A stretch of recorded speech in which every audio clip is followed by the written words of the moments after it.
আসসালামু আলাইকুম। ওয়ালাইকুম আসসালামু আলাইকুম আসসালাম। আসসালামু আলাইকুম। ওয়ালাইকুম আসসালাম। কেমন আছো স্যার, সবাই? কেমন আছেন? আলহামদুলিল্লাহ, খুব ভালো আছি। আলহামদুলিল্লাহ স্যার, আমরাও ভালো আছি। আজকে আমরা দুটা বিশ্বযুদ্ধ পড়বো, হ্যাঁ? দুইটা বিশ্বযুদ্ধ পড়বো একসঙ্গে।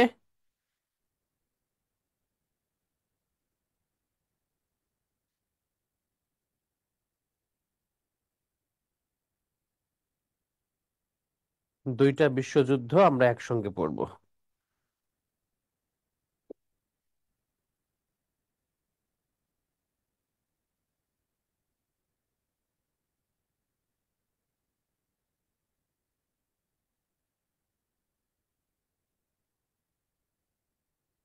প্রথম বিশ্বযুদ্ধ। তারেক বা এই গফুর ভাই, কাউকে শুধু একটু মেসেজ দিও। আমার 4টার মধ্যে ওই দোতলায় বাটি টাটি আছে, সব যেন নিয়ে আসে। দোতলায় না? হুম। আচ্ছা, আঠা লাগবে। চা না দিলেও হবে। প্রথম বিশ্বযুদ্ধ।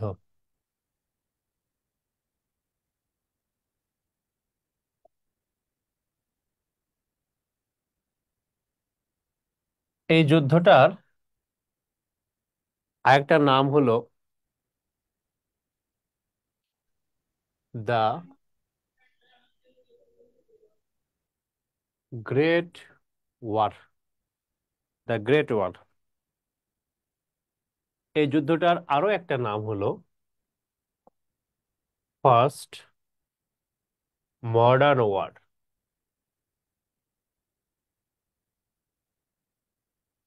First modern war. স্যার, যে কোনো আসসালামু আলাইকুম।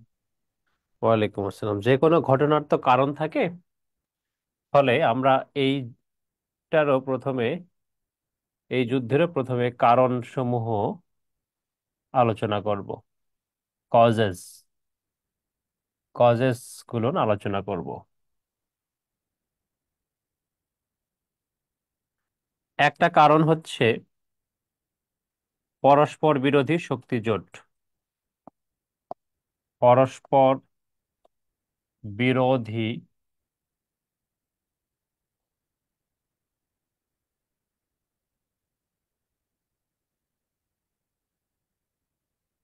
পরস্পর বিরোধী স্যার, আসসালামু আলাইকুম। ওয়ালাইকুম আসসালাম। পরস্পর বিরোধী শক্তি জোট, এটা হচ্ছে একটা কারণ এবং এটিকে খুব বড় কারণ হিসেবে দেখা হয়। সে সময় দুটা শক্তি জোট তৈরি হয়েছিল। একটা হলো ট্রিপল অ্যালায়েন্স। ট্রিপল অ্যালায়েন্স, এই জোটটাতে ছিল যে দেশগুলো, সেই দেশগুলো হচ্ছে জার্মানি, অস্ট্রিয়া তানজিম মুক্তি আপু একটু মিট করেন। এবং এখানে ছিল হচ্ছে ইতালি। ইতালি, এই দেশগুলো ছিল।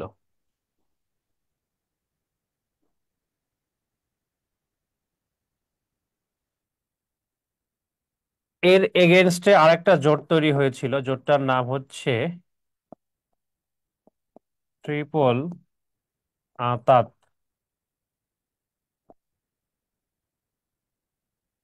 ট্রিপল আঁতাত, এই জোটটা 1907 সালের জোট। এই জোটে ছিল ইউকে, ফ্রান্স, রাশিয়া। এই দুই জোটের মধ্যে যে কম্পিটিশন, তার একটা ফসল আমরা প্রথম বিশ্বযুদ্ধ পেলাম। যদিও এই জোটে কিছু পোলারাইজেশন ঘটেছিল, অর্থাৎ ইতালি পরে এই জোট ত্যাগ করে এদিকে চলে এসেছিল। তো এই পরস্পর বিরোধী শক্তি জোট, এটা একটা কারণ। জাতীয়তাবাদ। স্যার, জাতীয়তাবাদ। এখানে ট্রিপল ইন ই হ্যাঁ, এটাকে এটাকে আঁতাত পর কি উচ্চারণ হবে? করতে এটা হবে। ইএন। হ্যাঁ, এন টি, এটাকে উচ্চারণ করতে হবে আঁতাত। মৈত্রী আতাত, তাই না স্যার? হ্যাঁ,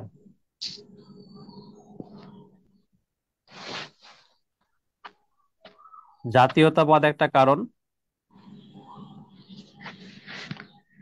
সাম্রাজ্যবাদ একটা কারণ, অর্থনৈতিক প্রতিযোগিতা একটা কারণ,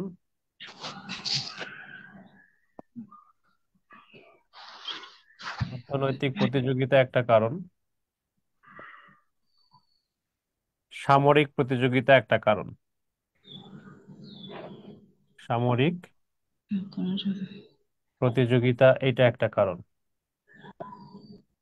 সামরিক প্রতিযোগিতা একটা কারণ।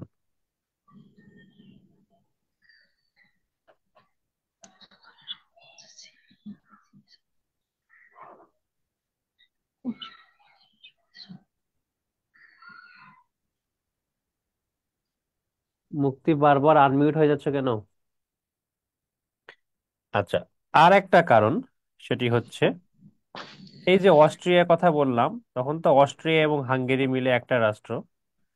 এই অস্ট্রিয়ার যুবরাজের হত্যাকাণ্ড, এইটাকে বলা হয় ইমিডিয়েট কজ, কারণ এই ঘটনাটা দ্রুত যুদ্ধ সংগঠনের ভূমিকা রেখেছে, তবে এটা প্রাইম কজ না।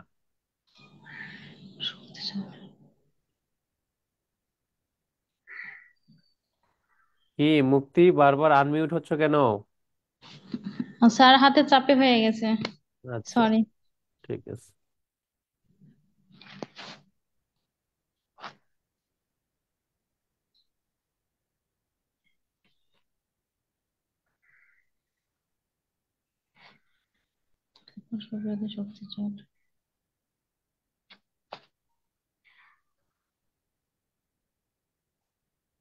লিখেছো? জি স্যার। ওকে।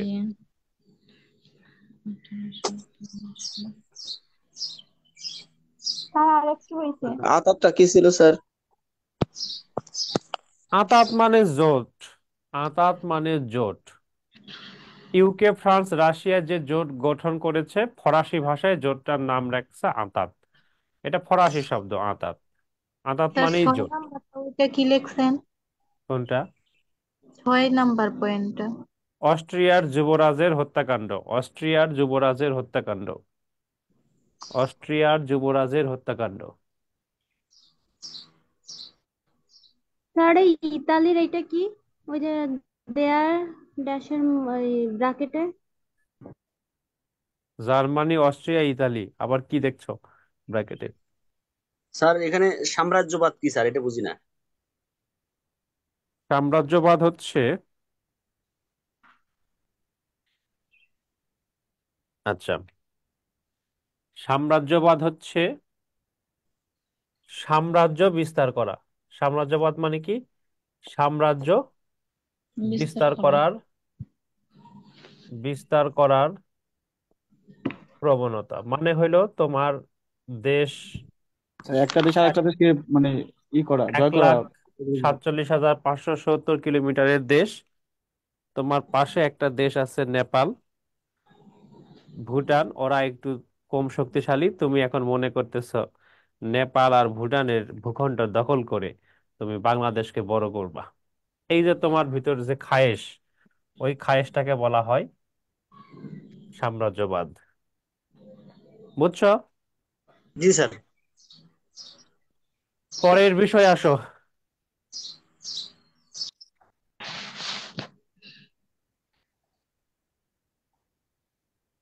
সেটি হচ্ছে,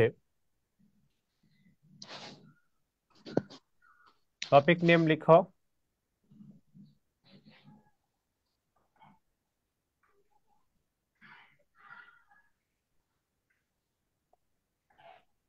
যুদ্ধের পক্ষসমূহ। তোমাকে, তোমাদেরকে আমি সেদিন ইংরেজিতে বলে, এই একটা ইংরেজি শব্দ দিয়েছিলাম যে যারা যুদ্ধের পক্ষ হয় তাদেরকে কি বলা হয় ইংরেজিতে, বলো কি বলা হয়? বেলিজারেন্টস। বেলিজারেন্টস। বেলিজারেন্টস। তো যেগুলো বিশ্বযুদ্ধ, যেগুলো যুদ্ধে অনেকগুলান রাষ্ট্র অংশগ্রহণ করে, বিশ্বে যে যুদ্ধের অনেক বড় প্রভাব পড়ে, যে যুদ্ধের সাথে বিশ্বের মেজরিটি দেশ সম্পৃক্ত হয়ে পড়ে, সেগুলোকে বলা হয় হচ্ছে বিশ্বযুদ্ধ। এরকম বড় মহাযুদ্ধ দুটা হয়েছে, যে দুটো আমরা আজকে পড়বো। তো এরকম বড় যুদ্ধগুলোর দুটা পক্ষ থাকে। একটা পক্ষ মূলত যুদ্ধ শুরু করার জন্য দায়ী থাকে, আর আরেকটা পক্ষ যুদ্ধটাকে ঠেকাতে এক হয়। তো যুদ্ধ যেই পক্ষটা শুরু করে সেই পক্ষটাকে বলা হয় সেন্ট্রাল পাওয়ার। যুদ্ধ যে পক্ষটা শুরু করে সেই পক্ষটাকে বলা হয় অক্ষ শক্তি। কেন্দ্রীয় শক্তি বলবো অবশ্য আমরা, এক্ষেত্রে আমরা কেন্দ্রীয় শক্তি বলবো, কেন্দ্রীয় শক্তি। সেন্ট্রাল পাওয়ার। হ্যাঁ, সেন্ট্রাল পাওয়ার, কেন্দ্রীয় শক্তি, সেন্ট্রাল পাওয়ার। অন্যদিকে অন্যদিকে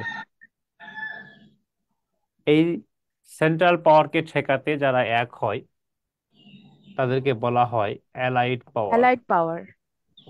অ্যালাইড পাওয়ারকে আমরা বাংলায় মিত্র বলবো শক্তি। মিত্র শক্তি। তো এই যুদ্ধটার আমরা পরে দেখব ঘটনা যখন লিখব। কেন্দ্রীয় শক্তিতে কেন্দ্রীয় শক্তিতে যে কার এখানে দেশগুলান মোরগ ছিল, ডাকে? এই কাশ্মীর মুক্তি আপুর এখানে ইম্পর্টেন্ট মাইক্রোফোন অন থাকে। মুক্তি সব সময় আনমিউট হয়ে যাচ্ছে। সম্ভবত মুক্তি কোথাও গ্রামে মাঠের মধ্যে বসে গাছের নিচে ক্লাস করছে।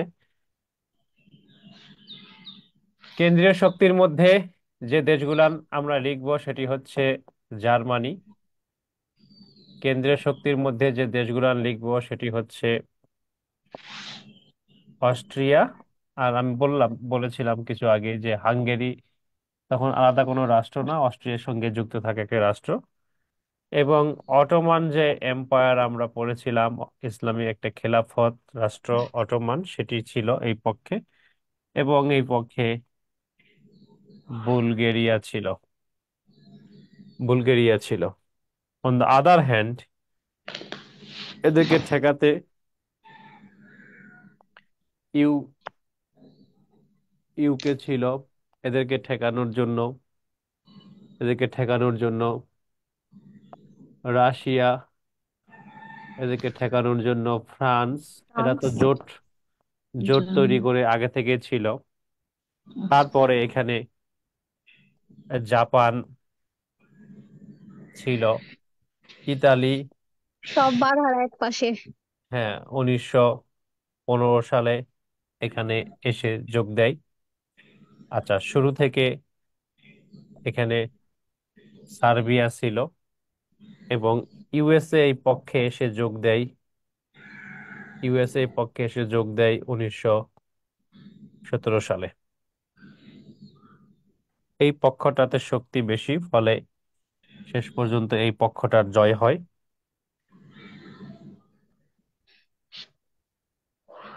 এখন এই যে কেন্দ্রীয় শক্তি এবং মিত্র শক্তি, এই দুই পক্ষের যে যুদ্ধটা, এই যুদ্ধে রেজাল্টটা কি? প্রথম বিশ্বযুদ্ধের আর দ্বিতীয় বিশ্বযুদ্ধের রেজাল্ট সেম, সেটি হচ্ছে অ্যালাইড পাওয়ার ভিক্টরি। অ্যালাইড পাওয়ার ভিক্টরি।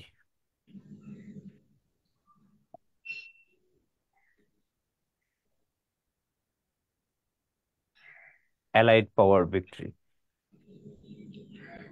স্যার এখানে অন্যায়টা কোন পক্ষে ছিল? অন্যায় মানে কোন দৃষ্টিকোণ থেকে?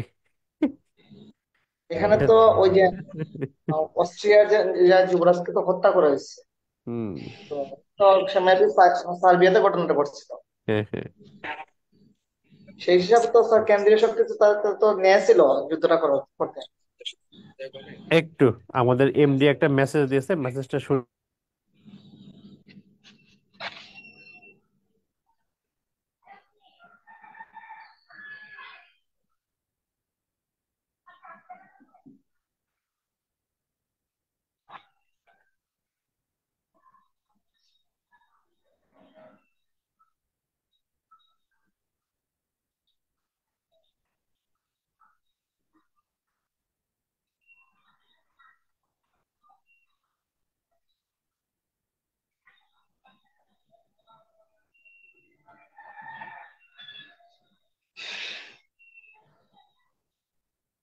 মুক্তি আপু, আপনার মাইক্রোফোনটা একটু অফ রাখেন। ওই ফোনের বাম ফোনে দেখেন, এখান থেকে শব্দ জি, আসছে আপনার এখান থেকে শব্দ আসতেছে অনেক, নয়েজ আসছে, বুঝছেন আপু? শব্দ যাচ্ছে। জি জি, ওনাদের ডিস্টার্ব হয় তো, স্যারের কথা শুনতে পাই না।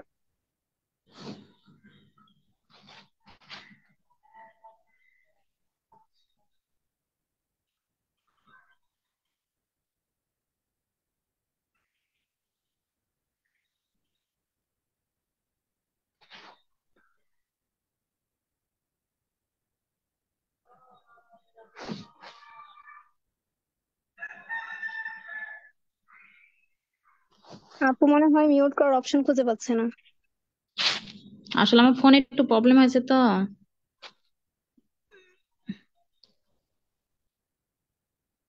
ফোনের বাম পাশে দেখে মিউট আনমিউট লেখা।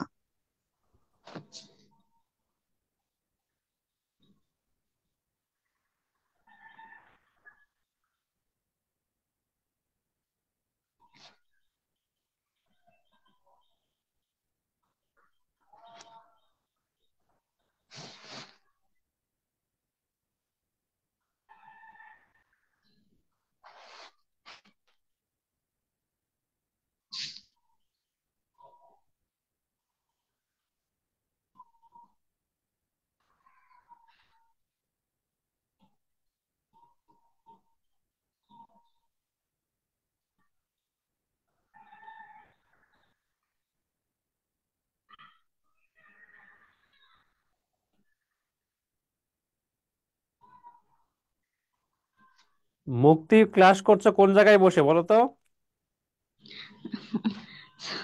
স্যার, রুমে বসে। ও, মুরগি হাঁস ডাকাডাকি মোরগ করছে। ডাকতেছে।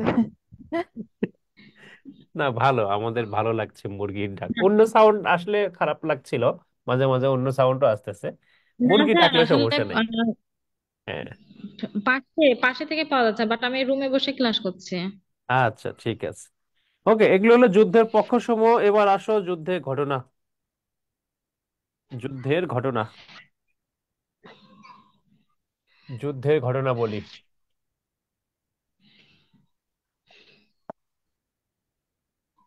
যুদ্ধের ঘটনা বলি, যুদ্ধের ঘটনা বলি।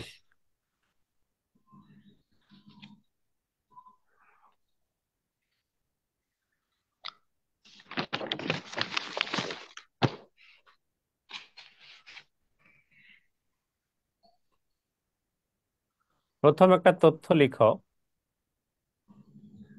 তথ্যটা হচ্ছে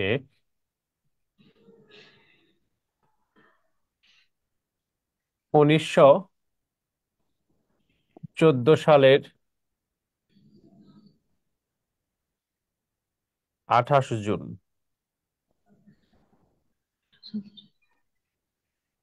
28 জুন অস্ট্রিয়া হাঙ্গেরির যুবরাজ, অস্ট্রিয়া হাঙ্গেরির যুবরাজ, অস্ট্রিয়া হাঙ্গেরির যুবরাজ ফার্ডিন্যান্ড ও তার স্ত্রী, তার স্ত্রী সোফি, তার স্ত্রী সোফি বসনিয়ার রাজধানী, বসনিয়ার রাজধানী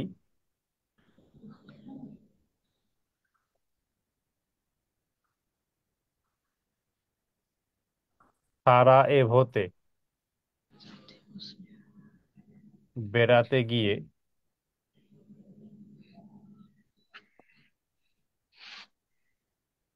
খুন হন। বসনিয়ার রাজধানী সারায়েভোতে বেড়াতে গিয়ে খুন হন। তাদেরকে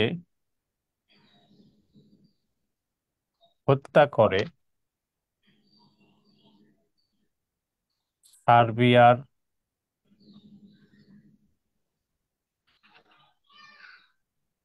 জাতীয়তাবাদী সংগঠন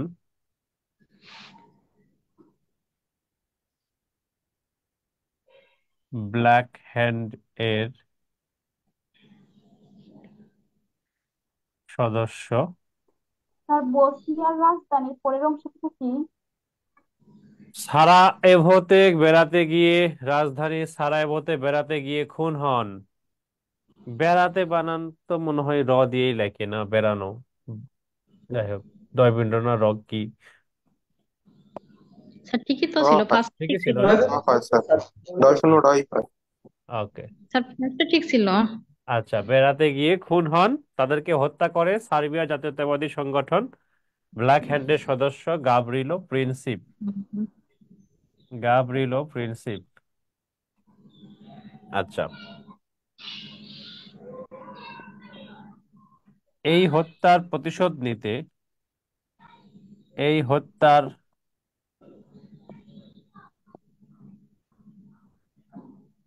প্রতিশোধ নিতে জার্মানির ইন্ধনে জার্মানির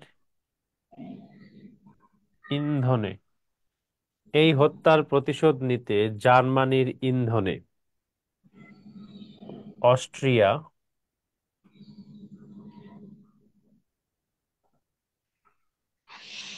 1900 আসো আসো একটু আসো 14 সালের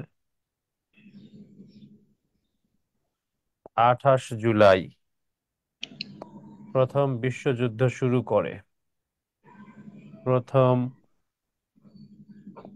বিশ্বযুদ্ধ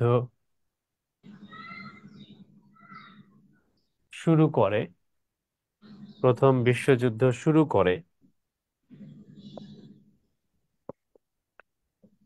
সার্বিয়ার উপর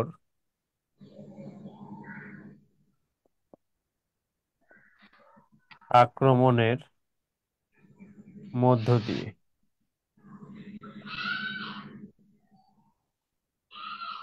লিখে নাও ঘটনাটা।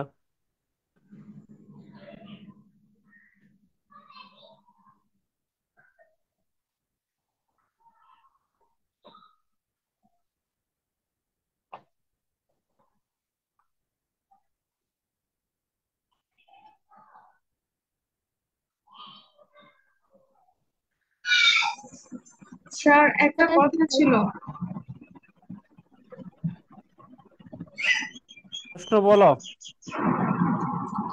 স্যার আমি 1 তারিখ প্লাস 2 তারিখের ক্লাসটা আমার ফোনে কোনো নোটিফিকেশন পায় নাই কেন? ক্লাসের নোটিফিকেশন? জি স্যার। আচ্ছা, পুরো পুরো মাসের পুরো মাসের রুটিন দেয়া আছে। ওইখান থেকে রুটিন ডাউনলোড দিয়ে নিবে, ডাউনলোড দিয়ে মোবাইলে রাখবে, ওই রুটিন অনুযায়ী ক্লাস করবে। ঠিক আছে? স্যার মানে হচ্ছে আমি আমি প্রতিদিনই চেক করি, হুম। সব সময় আমি ফলো আপের ভেতরেই থাকি, কিন্তু মানে আমি এই 1 তারিখের ক্লাস বা 2 তারিখের ক্লাস সম্পর্কে আমি আমার ফোনে কোনো নোটিফিকেশনও পাই নাই, প্লাস আমি মানে রুটিনও পেয়েছিলাম না। আজকে মানে আজকের ক্লাসটার আগে নোটিফিকেশন আসলো, দেন মানে আমি দেখতেছি যে 1 তারিখে ক্লাস হয়েছে, 2 তারিখে ক্লাস হয়েছে, আজকের ক্লাসে লিংক দিয়েছে, আবার আচ্ছা রুটিন দিয়েছে। মানে আমি আজকে এটা পেলাম, এই 2 দিন পাই নাই। আচ্ছা, তাহলে কোনো সিস্টেমে কোনো সমস্যা ছিল। আচ্ছা, এটা লেখা হয়েছে? স্যার জি স্যার। বিশ্বযুদ্ধ শুরু করে তার পরবর্তী লাইনটা কি হবে স্যার? এটা হলো প্রথম এই স্যার। বিশ্বযুদ্ধ শুরু করে সার্বিয়ার উপর আক্রমণের মধ্য দিয়ে। আচ্ছা। আর ঠিক আছে, নোমান। মুক্তি আপু কাইন্ডলি একটু চা দিতে পারলে দাও, আমি চাহিদা নাই আর কি। আসো, এর পরে ঘটনা লিখো।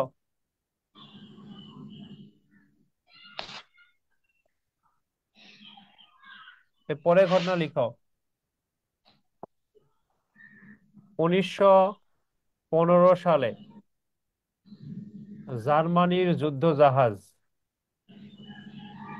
জার্মানির যুদ্ধজাহাজ ইউবোট 1915 সালে জার্মানির যুদ্ধ জাহাজ ইউবোট।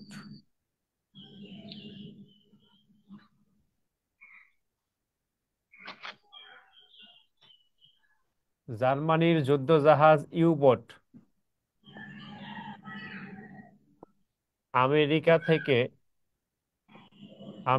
থেকে যুক্তরাজ্যগামী 5টি জাহাজের উপর 5টি জাহাজের উপর। স্যার একটু মিউট করার ব্যবস্থা করেন। আমি তো মিউট করে দিচ্ছি, আবার তো আনমিউট হয়ে যাচ্ছে মিউট করার কয়েক সেকেন্ড পরেই। আমেরিকা থেকে যুক্তরাজ্যগামী 5টি জাহাজের উপর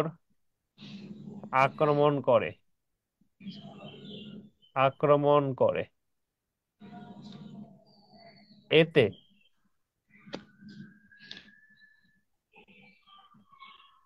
এতে এই বহরে বলতে পারি। আচ্ছা, জাহাজগুলোর মধ্যে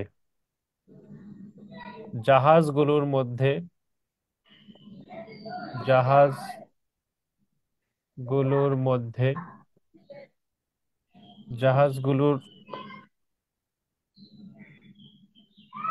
মধ্যে একটি যাত্রীবাহী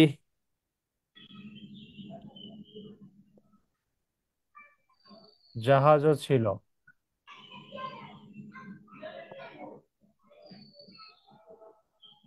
তার নাম লুসিতানিয়া। লুসিতানিয়া। ইয়েস।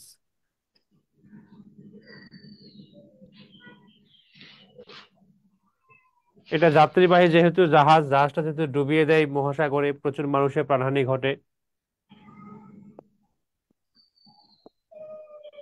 1918 সালের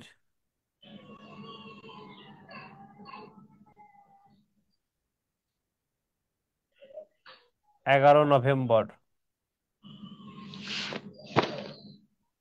জার্মানির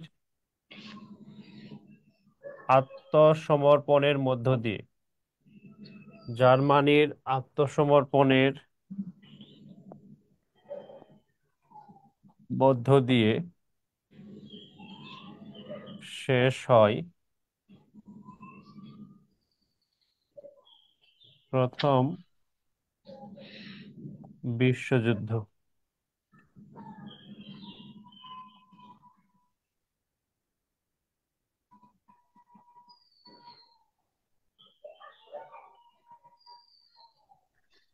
স্যার বিসমার্কের প্রভাব কি?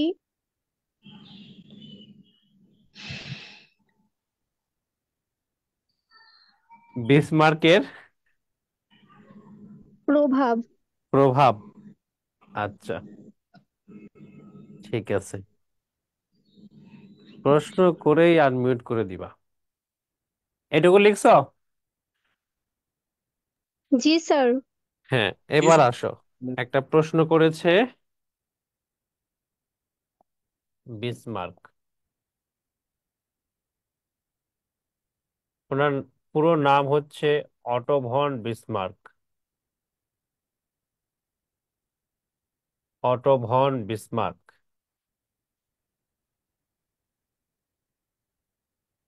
তিনি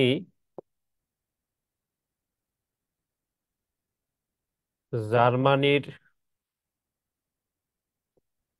প্রথম চ্যান্সেলর। তিনি জার্মানির রূপকার, আধুনিক জার্মানির রূপকার। তার বিখ্যাত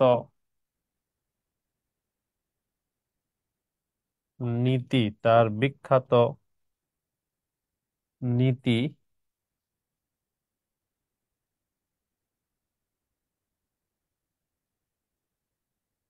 পলিসি অফ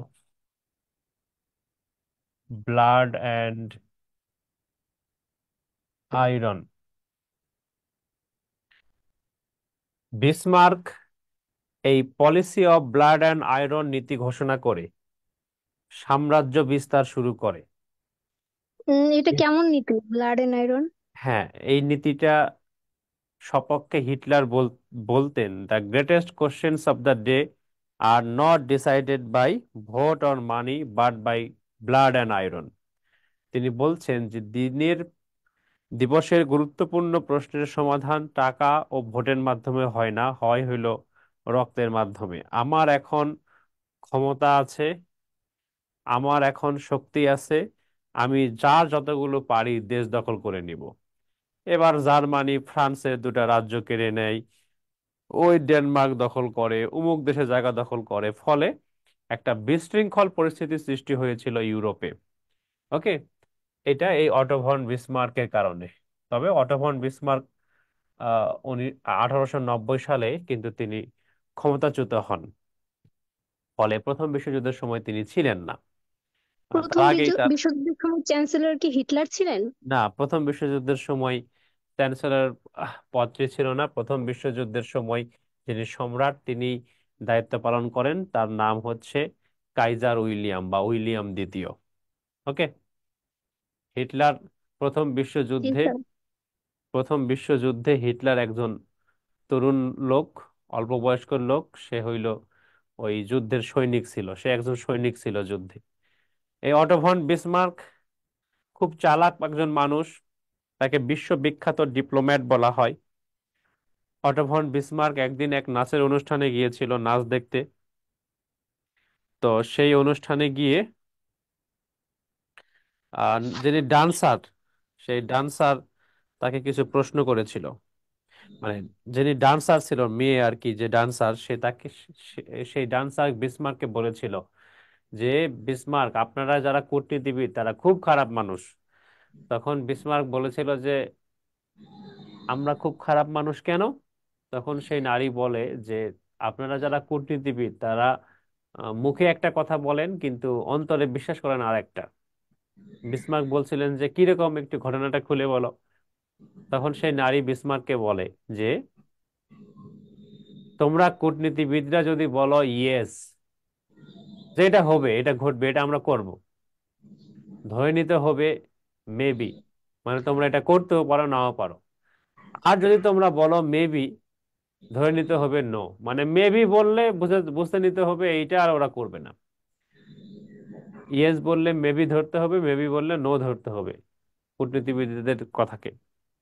এই কথা শুনে বিসমার্ক অনেক চালাক মানুষ, তো তিনি সঙ্গে সঙ্গে রিপ্লাই দিলেন যে, হয়তো কূটনীতিবিদরা এরকমই, তবে তোমরা নারীরা কূটনীতিবিদের ঠিক উল্টা। তোমরা যদি বলো নো, ধরে নিতে হবে মেবি, আর তোমরা যদি বলো মেবি, ধরে নিতে হবে ইয়েস। বুঝতে পারছো? জি স্যার। জি হ্যাঁ, স্যার। এই যে আরিফুল সহ যারা এখানে আছো আর কি, এডিসন মন্ডল, হ্যাঁ, যাদব জি চন্দ্র, স্যার। তোমরা হচ্ছে যে যদি কেউ নো বলে আশা ছাড়বা না, আর যদি বলে ভেবে দেখি, তাহলে বুঝবো যে কাজ হয়ে গেছে, তুমি বন্ধুদের ট্রিট দিয়ে ফেলতে পারো আর কি, ট্রিট। হ্যাঁ, স্যার উনি স্যার উনি ক্ষমতাচ্যুত হয়েছিলেন কেন তাহলে? ও ওই যে ক্ষমতাচ্যুত হয়েছিল, ওনাকে বসিয়েছিল হলো উইলিয়াম প্রথম যে সম্রাট তিনি। তো উইলিয়াম প্রথমের পরে উইলিয়াম দ্বিতীয় ক্ষমতায় আসে। উইলিয়াম দ্বিতীয় যখন ক্ষমতায় আসে মানে সম্রাট হন, আর তিনি চ্যান্সেলর, তার উপরে হইলো সম্রাটের পদ। তো এই সম্রাটের সাথে অনেকগুলো বিষয় নিয়ে তার মত পার্থক্য তৈরি হয়, যে কারণে তাকে সরিয়ে দিয়েছিলেন উইলিয়াম দ্বিতীয়। তখনকার ওই চ্যান্সেলর মানে কি বর্তমানের প্রধানমন্ত্রী? হ্যাঁ, না শোনো, বর্তমানেও কিন্তু জার্মানিতে প্রধানমন্ত্রী নেই, তবে এটি প্রধানমন্ত্রীর ইকুইভ্যালেন্ট পদ, এটা হেড অফ দ্য গভর্নমেন্ট পদ। এখনো তো জি স্যার। এখনো এখনো জার্মানির যিনি সরকার প্রধান তাকে চ্যান্সেলরই বলা হয়। তোমরা জানো যে এই যে অ্যাঞ্জেলা মার্কেল দীর্ঘদিন ধরে সেখানে চ্যান্সেলর ছিলেন, এবং তিনি প্রথম নারী চ্যান্সেলর। 43তম প্রিলিতে প্রশ্নও দিয়েছিল যে জার্মানির প্রথম নারী চ্যান্সেলর কে। অ্যাঞ্জেলা মার্কেল, তিনি শুধু প্রথম না, একমাত্র নারী চ্যান্সেলর। আসো আসো, আলোচনা এগিয়ে নেই। জি স্যার। তাহলে প্রথম বিশ্বযুদ্ধ এবার লিখবে হলো প্রথম বিশ্বযুদ্ধকালীন দুটি গুরুত্বপূর্ণ ঘটনা। প্রথম বিশ্ব যুদ্ধকালীন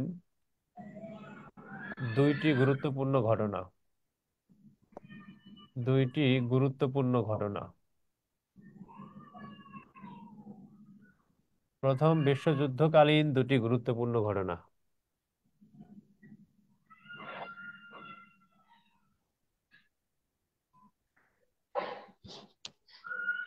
প্রথম বিশ্বযুদ্ধকালীন একটা ঘটনা হচ্ছে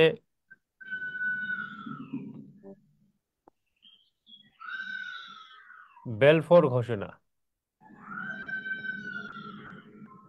বেলফোর ঘোষণা। বেলফোর ঘোষণা। লিখো তারিখ 1917, 2 নভেম্বর। উদ্দেশ্য ইহুদি রাষ্ট্র প্রতিষ্ঠা। ইহুদি রাষ্ট্র প্রতিষ্ঠা। ইহুদি রাষ্ট্র প্রতিষ্ঠা।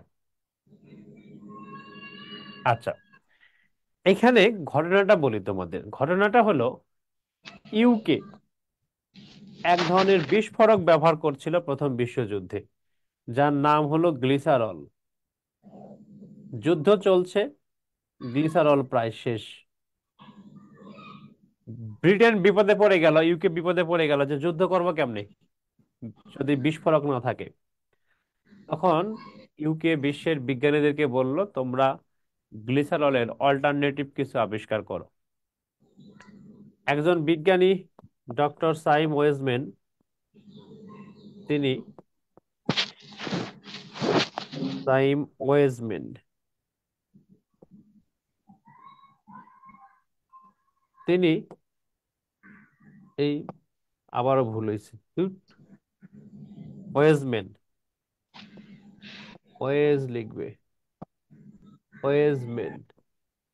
এই সাইম ওয়েজম্যান তিনি গ্লিসারলের পরিবর্তে অল্টারনেটিভ হিসেবে অ্যাসিটোন আবিষ্কার করেন। এই যখন অ্যাসিটোন আবিষ্কার করলেন, তখন ব্রিটিশ যে যুদ্ধ ব্যবস্থা সেটি রক্ষা পেল। তো ব্রিটেনের পক্ষ থেকে, ইউকের পক্ষ থেকে তখন চাইমকে বলা হলো যে তোমাকে পুরস্কৃত করতে চাই, তুমি কি চাও? চাইম তখন বলল যে আমি একজন ইহুদি, আমি ব্যক্তিগতভাবে কিছু চাই না, যদি সম্ভব হয় ইহুদিদের জন্য একটি পৃথক রাষ্ট্র গড়ে দাও। ব্রিটিশ সরকার এটা নিয়ে আলাপ আলোচনা করলো এবং সিদ্ধান্ত নিল যে ডক্টর সাইম ওয়েজম্যানের যে চাওয়া, ডক্টর চাইম ওয়েজম্যানের যে চাওয়া, এই চাওয়া বাস্তবায়নে কাজ করবে এই ইউকে। তখন তৎকালীন ইহুদিদের যিনি ধর্মীয় নেতা ছিলেন, তার নাম হলো রথশিল্ড, যিনি হচ্ছেন স্যার একবার একটু মিউট করে দেন তো, কথা ব্রিটিশ বুঝতে অসুবিধা হচ্ছে। ব্রিটিশ ইহুদি কমিউনিটি যিনি প্রধান ছিলেন, রথশিল্ড। সেই রথশিল্ডের কাছে তখন ব্রিটিশ সরকারের পক্ষ থেকে একটা চিঠি পাঠানো হয়। চিঠি পাঠিয়ে বলা হয় যে তোমাদের জন্য একটা রাষ্ট্র প্রতিষ্ঠার পক্ষে আমরা কাজ করব। এই চিঠির প্রথম কথা হচ্ছে হিজ ম্যাজেস্টি, মানে সম্বোধন করছে। তারপরে লিখছে, the government view in favour with establishment a national home for the Jewish people of the world. বিশ্বের ইহুদিদের জন্য ফিলিস্তিনে একটি জাতীয় আবাসভূমি, একটি রাষ্ট্র প্রতিষ্ঠার পক্ষে ব্রিটিশ সরকার কাজ করবে। এই যে চিঠিটা, এটাকে বলা হয় হচ্ছে বেলফোর ঘোষণা। ঠিক আছে গৌর ভাই, দেখে থাকলেই হবে। তো এইটা একটা বড় ঘটনা প্রথম বিশ্বযুদ্ধ মধ্যকার। আজকে যে ইসরায়েল, হ্যাঁ, আজকে যে ইসরায়েল প্যালেস্টাইনের যে সংকট, এই সংকটের পেছনে একটা কি ভিত্তিপ্রস্তর স্থাপন করেছে এই এই বেলফোর বেলফোর। ঘোষণা। হ্যাঁ, মাত্র 67 শব্দের একটা ঘোষণা, কিন্তু এর প্রভাবটা ব্যাপক ব্যাপক, যে কারণে এটা গুরুত্বপূর্ণ। 35তম প্রিলিতে এই প্রশ্নটা দিয়েছিল, বেলফোর ঘোষণার উদ্দেশ্য কি? উদ্দেশ্য হচ্ছে ইহুদি রাষ্ট্র প্রতিষ্ঠা করা। এই প্রথম বিশ্বযুদ্ধের মধ্যে আরেকটি বড় ঘটনা ঘটলো, সেটি হলো রুশ বিপ্লব। অর্থাৎ রাশিয়া প্রথম বিশ্বযুদ্ধ তো ছিল, কিন্তু এই রাশিয়াতে আবার বিপ্লব ঘটলো। রাশিয়াতে যে বিপ্লব, সে বিপ্লব মূলত দুটা বিপ্লব। একটাকে বলা হয় ফেব্রুয়ারি বিপ্লব, ফেব্রুয়ারি রেভলিউশন। ফেব্রুয়ারি রেভলিউশনের কোনো একক কেউ নেতা নেই। এটি 1917 সালের 8 মার্চ থেকে 16 মার্চ পর্যন্ত ঘটেছে। 8 মার্চ তারিখটা মনে রাখবে, এই 8 মার্চ, এই তারিখটা মনে রাখবে, প্রথমটা। আর আরেকটা বিপ্লব হয়েছে, নারী দিবস। হ্যাঁ, নারী দিবস, যেটা এই এই কারণে নারী দিবস না, বাট নারী দিবসের দিন আর কি এই বিপ্লবটা শুরু। আরেকটা বিপ্লব হচ্ছে অক্টোবর বিপ্লব, অক্টোবর রেভলিউশন, যেটি 1917 সালের 7 নভেম্বর। এই যে অক্টোবর বিপ্লব, এই বিপ্লবটার লিডার কে ছিলেন, এই প্রশ্নটি পরীক্ষায় করে। এটা লিডার ছিলেন ভিআই লেনিন। এটা লিডার ছিলেন ভিআই লেনিন। লেনিন নামটা খেয়াল রাখবে, লেলিন না কিন্তু লেনিন, এন দুইটা। জি স্যার। হ্যাঁ, এই অক্টোবর বিপ্লবের নেতাকে, এই প্রশ্নটি 38তম প্রিলি পরীক্ষায় ছিল। স্যার, ইউএসএ এবং ইউকে তো মূলত খ্রিস্টান ধর্মাবলম্বী না, তারা ইহুদিদের এত তাড়াতাড়ি শর্তটা মেনে নিল যে রাষ্ট্র প্রতিষ্ঠা করার জন্য? আচ্ছা, খ্রিস্টান ধর্মাবলম্বী হলে কি হবে? স্যার, ইহুদি আর খ্রিস্টান ধর্ম তো দুইটা বিপরীত ধর্মী, মানে একে অপরকে হিংসা করার কথা আর কি, আচ্ছা, ইহুদি দ্বন্দ্বমূলক খ্রিস্টানদের আর কি। মধ্যে প্রতিহিংসা হওয়ার কথা। আচ্ছা, শোনো, এই রাষ্ট্র প্রতিষ্ঠার পিছনে কাজ করেছে রাজনৈতিক এবং অর্থনৈতিক স্বার্থ। রাজনৈতিক, অর্থনৈতিক স্বার্থ। এই প্রথম বিশ্বযুদ্ধ এগুলো যখন হয়, ওই সময়ের দিকগুলোতে আরব ভূখণ্ডের মাটির নিচ থেকে, পানির নিচ থেকে তেল পাওয়া শুরু হয়। এক সময় সৌদি আরব সহ এই যে আরব বিশ্বের দেশগুলো দেখছো এখন, চকচকা দেশ, ঝকঝকা রাস্তাঘাট, উঁচু উঁচু বিল্ডিং, এই দেশগুলোর আর্থিক অবস্থা এরকম ছিল না। পৃথিবীর অন্যতম একটি দুর্বল এলাকা ছিল এই এলাকাগুলো, লোকজনের খাইতেও ঠিকঠাক পারতো না। এই দেশগুলো হঠাৎ করে ধনী হওয়া শুরু করলো কখন? যখন তাদের এই তেল সম্পদ তারা পেল। এই তেল সম্পদের উপর পশ্চিমা বিশ্বের নজর পড়লো। এই অঞ্চলটা তো পুরোটাই অটোমান সাম্রাজ্যের অধীনে ছিল।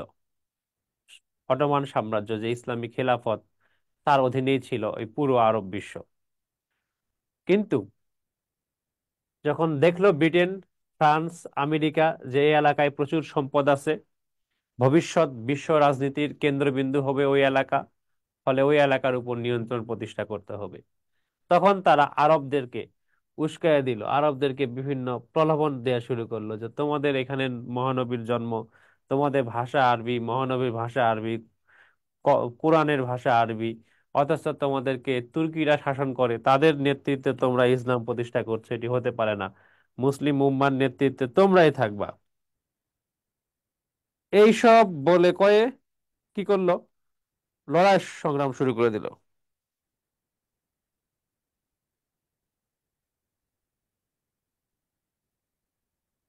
ওকে, ওই আরবদেরকে লেলিয়ে দিল অটোমান সাম্রাজ্যের বিরুদ্ধে। তারপরে এই মধ্যপ্রাচ্যে আরেকটা জাতি আছে, কুর্দি। এই কুর্দি জাতিকে বলল ব্রিটেন, ফ্রান্স, যে তোমরা অটোমানদের বিরুদ্ধে যুদ্ধ করো, তাইলে তোমাদেরকে একটা স্বাধীন রাষ্ট্র করে দিব। এই অটোমানদের বিরুদ্ধে যুদ্ধ করা শুরু করলো কুর্দিরা, অটোমানদের বিরুদ্ধে যুদ্ধ করা শুরু করলো আরবরা, এবং এর সঙ্গে তো ব্রিটেন, ফ্রান্স আছে। এই ত্রিপক্ষীয় যুদ্ধের কাছে অটোমানদের পরাজয় ঘটলো।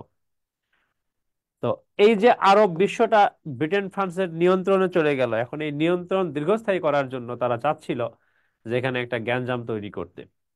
এই ইহুদি রাষ্ট্রটা প্রতিষ্ঠা করে তারা মূলত মধ্যপ্রাচ্যের উপর নিয়ন্ত্রণ প্রতিষ্ঠার চেষ্টা করেছে। ফলে এই এর পিছনে ইহুদিদের ওই ফিলিস্তিনের রাষ্ট্র প্রতিষ্ঠার ক্ষেত্রে ধর্ম কাজ করেছে, আর ব্রিটেন, ফ্রান্স, আমেরিকা যে সহযোগিতা করে সেক্ষেত্রে তাদের রাজনৈতিক, অর্থনৈতিক, বাণিজ্যিক যে স্বার্থ সেটি কাজ করে। বুঝছো কথা? জি স্যার। স্যার এই জি স্যার। বেলফোর ঘোষণাই তো ইসরায়েলের কনস্টিটিউশন না? আচ্ছা, না, ইসরায়েলের কনস্টিটিউশন না, ইসরায়েলের কনস্টিটিউশন না।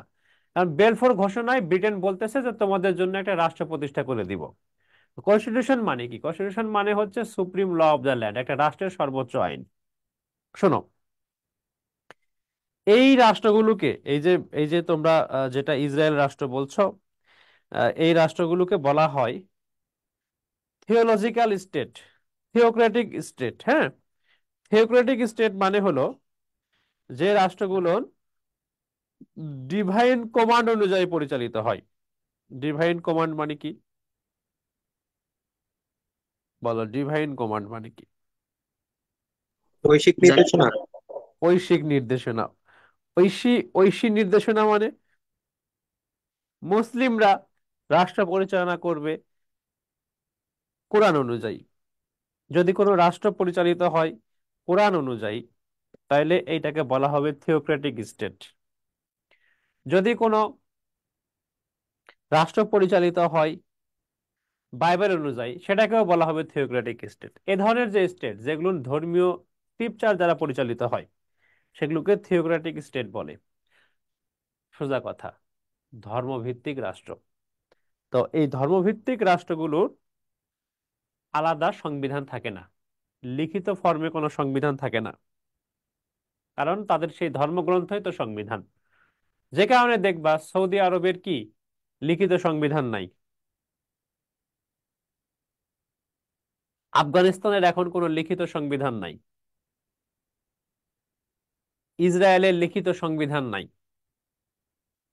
বুঝতে পেরেছো?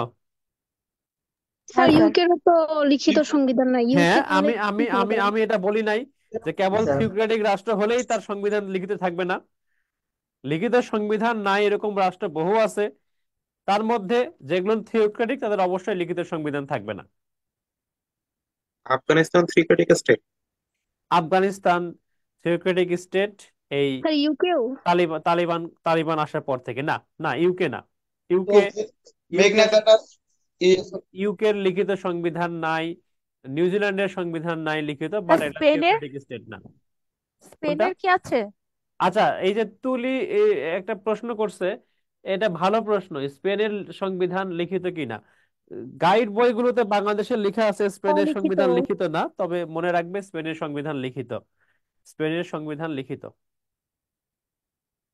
স্যার যদি প্রশ্নে আসে তাহলে স্পেনের সংবিধান কি লিখিত নাকি অলিখিত দাগ দিব? অবশ্যই লিখিত দেখাবে। স্পেনের সংবিধানের কপি তুমি গুগলে সার্চ দিলেই পাবে। লিখিত স্যার লিখিত অনেক আছে। স্যার গতকালকে স্পেনকে অলিখিতর গতকালকে ভিতরে স্যার লিখেছে। বলছিলেন।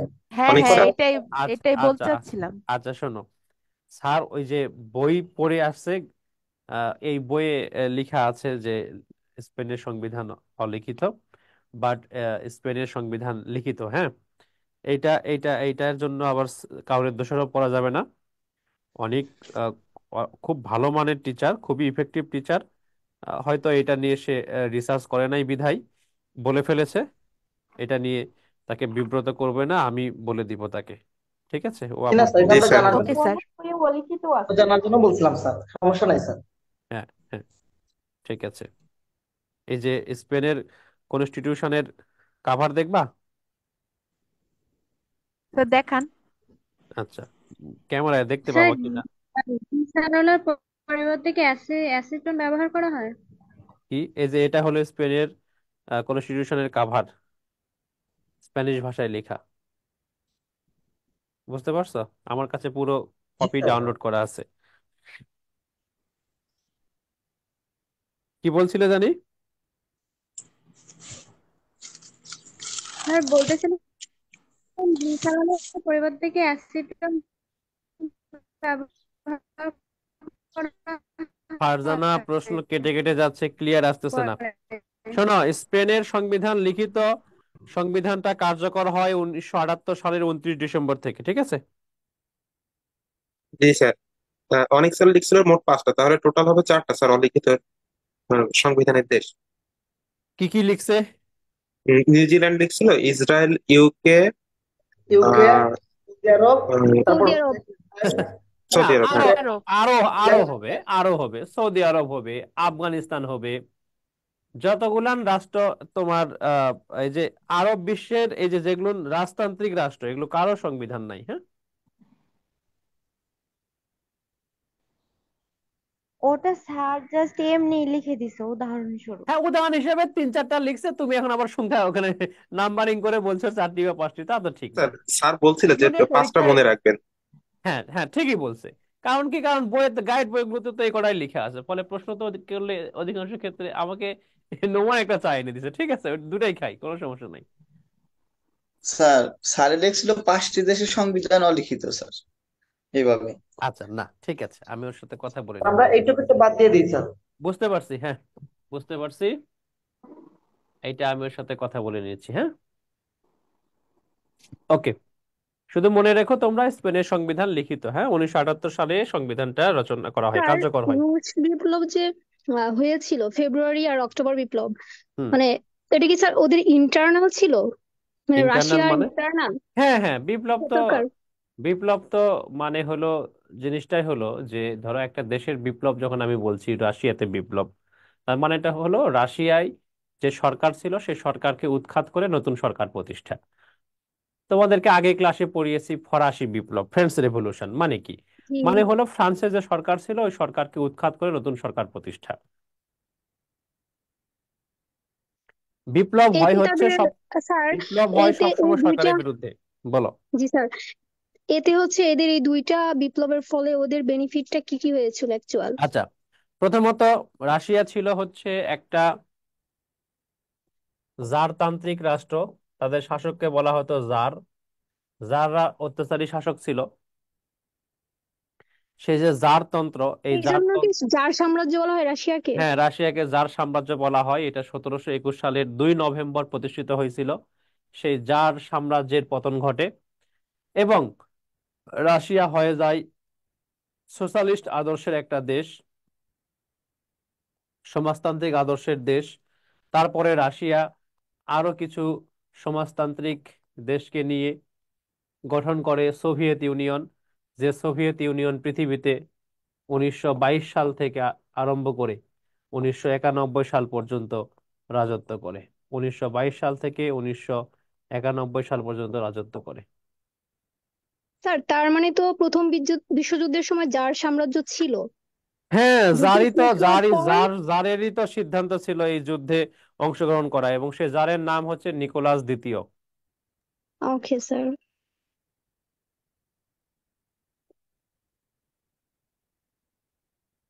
টপিক নেম লিখো। স্যার, বলতেছিলাম কি গ্লিসারলের পরিবর্তে কি অ্যাসিটন ব্যবহার করা হয়েছে পরে?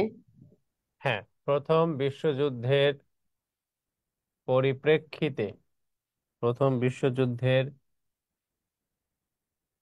পরিপ্রেক্ষিতে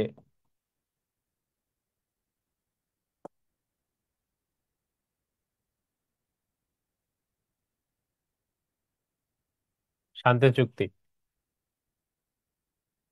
প্রথম বিশ্বযুদ্ধের পরিপ্রেক্ষিতে শান্তি চুক্তি।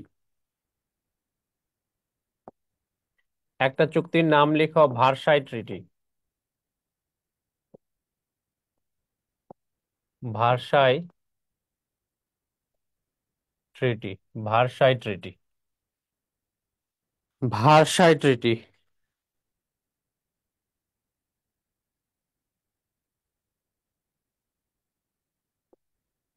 এইটা স্বাক্ষর 1919, 28 জুন। বিষয়বস্তু জার্মানিকে সাইজ করা, জার্মানিকে দুর্বল রাষ্ট্রে পরিণত করা, জার্মানিকে দুর্বল রাষ্ট্রে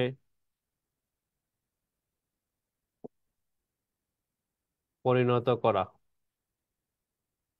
জার্মানিকে দুর্বল রাষ্ট্রে পরিণত করা। আর একটা লিখো, লিগ অফ আর কিছু লিখবে। নেশনস। লিগ অফ নেশনস প্রতিষ্ঠা করা, লিগ অফ নেশনস প্রতিষ্ঠা করা। লিগ অফ নেশনস এর যে 26টা আর্টিকেল আছে গঠনতন্ত্র, সেটাই ভার্সাই চুক্তির প্রথম অধ্যায়। ওকে, লিগ অফ নেশনস প্রতিষ্ঠা করার বিষয়টিও এই চুক্তিতেই ছিল। স্যার এই আরেক চুক্তির মাধ্যমেই তো স্যার ওই যে বেলজিয়াম রুয়ান্ডাকে পায়। আরেকটা চুক্তি লিখো, সেটি হচ্ছে লুজান চুক্তি। লুজান চুক্তি স্যার ওটা লেখা তো শেষ হয়নি। লেখা শেষ হয়নি। স্বাক্ষর 1923, 24 জুলাই।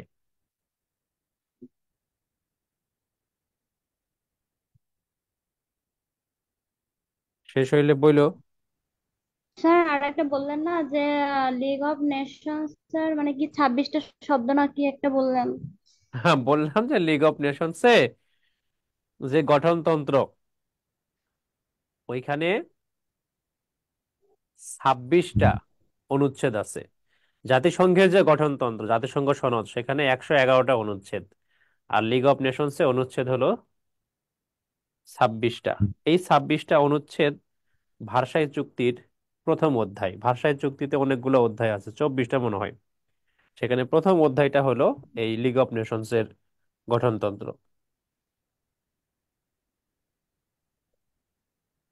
এরপরে লুজান চুক্তি, বিষয়বস্তু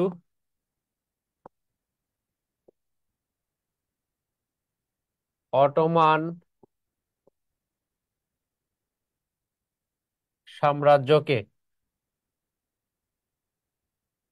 ভেঙে আধুনিক তুরস্ক রাষ্ট্র প্রতিষ্ঠা করা। আধুনিক তুরস্ক রাষ্ট্র প্রতিষ্ঠা করা। আধুনিক তুরস্ক রাষ্ট্র প্রতিষ্ঠা করা।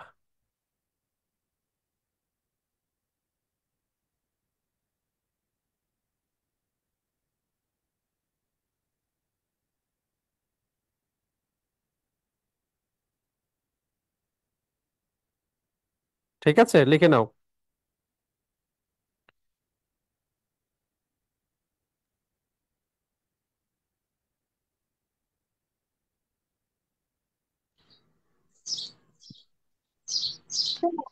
আর একটা কথা হলো স্যার এই বর্তমান বিসমার্কে যে তুরস্ক, বলা হয়। এই তুরস্ক এই লুজান চুক্তির মাধ্যমে প্রতিষ্ঠা হয়েছে। জি স্যার। লুজান সিটি কোথায় এটা? সুইজারল্যান্ডের একটা শহর হলো লুজান। ওকে।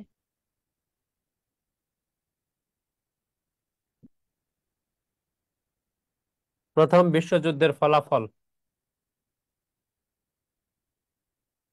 স্যার 14 দফা কি স্যার প্রথম বিশ্বযুদ্ধের সাথে রিলেটেড? না, লিগ অফ নেশনস প্রতিষ্ঠার সাথে রিলেটেড। Okay sir. ইউরোপে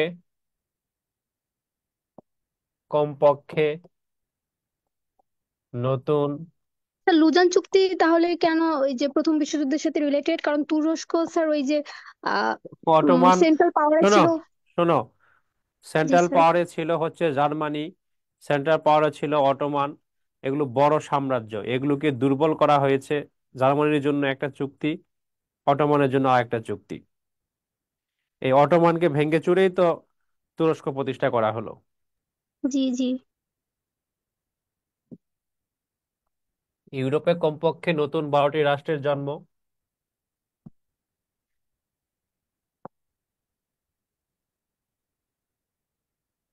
অটোমান সাম্রাজ্যের পতন, তারপরে অস্ট্রিয়া হাঙ্গেরি সাম্রাজ্যের পতন, অস্ট্রিয়া হাঙ্গেরি সাম্রাজ্যের পতন, লিগ অফ নেশনস প্রতিষ্ঠা, লিগ অফ নেশনস প্রতিষ্ঠা, এগুলো হচ্ছে ফলাফল। আরো অনেক লেখা যায়, জাস্ট এই চারটা। স্যার সেভার্স সেভার্স ট্রিটি কোনটা? 1920 সেভার্স ট্রিটি সালের সেভার চুক্তি বাতিল হয়ে গেছে। 1920 সালের সেভার চুক্তি বাতিল করে 1923 সালে লুজান চুক্তি হয়েছে। সেভার চুক্তি কেন বাতিল হয়েছে? সেভার চুক্তিতে কুর্দিদের জন্য একটি রাষ্ট্র প্রতিষ্ঠার বিষয় ছিল। সেই বিষয়টি চুক্তি থেকে বাদ দেওয়ার জন্য সেভার চুক্তি বাতিল ঘোষণা করে সেভার চুক্তিকে এটাকে কি বলে, সাবস্টিটিউট করে, রিপ্লেস করে নতুন যে চুক্তিটা হয়েছে সেটার নামই লুজান চুক্তি। আর স্যার মহামন্দা? মহামন্দা মানে কি? মহামন্দা মানে হইলো এই বছর পৃথিবীতে যা উৎপাদন হয়েছে আগামী বছর যদি তার চাইতে কম হয়, তারপরের বছর যদি কম হয়, এরকম 2-3 বছর চলতে থাকলেই যে আর্থিক সংকট, ক্রাইসিস দেখা দেয় সেটাকে মহামন্দা বলা হয়। 1929 সাল থেকেই মূলত মহামন্দা শুরু হয়েছে বিশ্বে, প্রথম বিশ্বযুদ্ধের কারণে, এবং 30-এর দশকে গিয়ে সেটি ব্যাপক আকার ধারণ করেছে। ঘটনার তো কোনো শেষ নেই।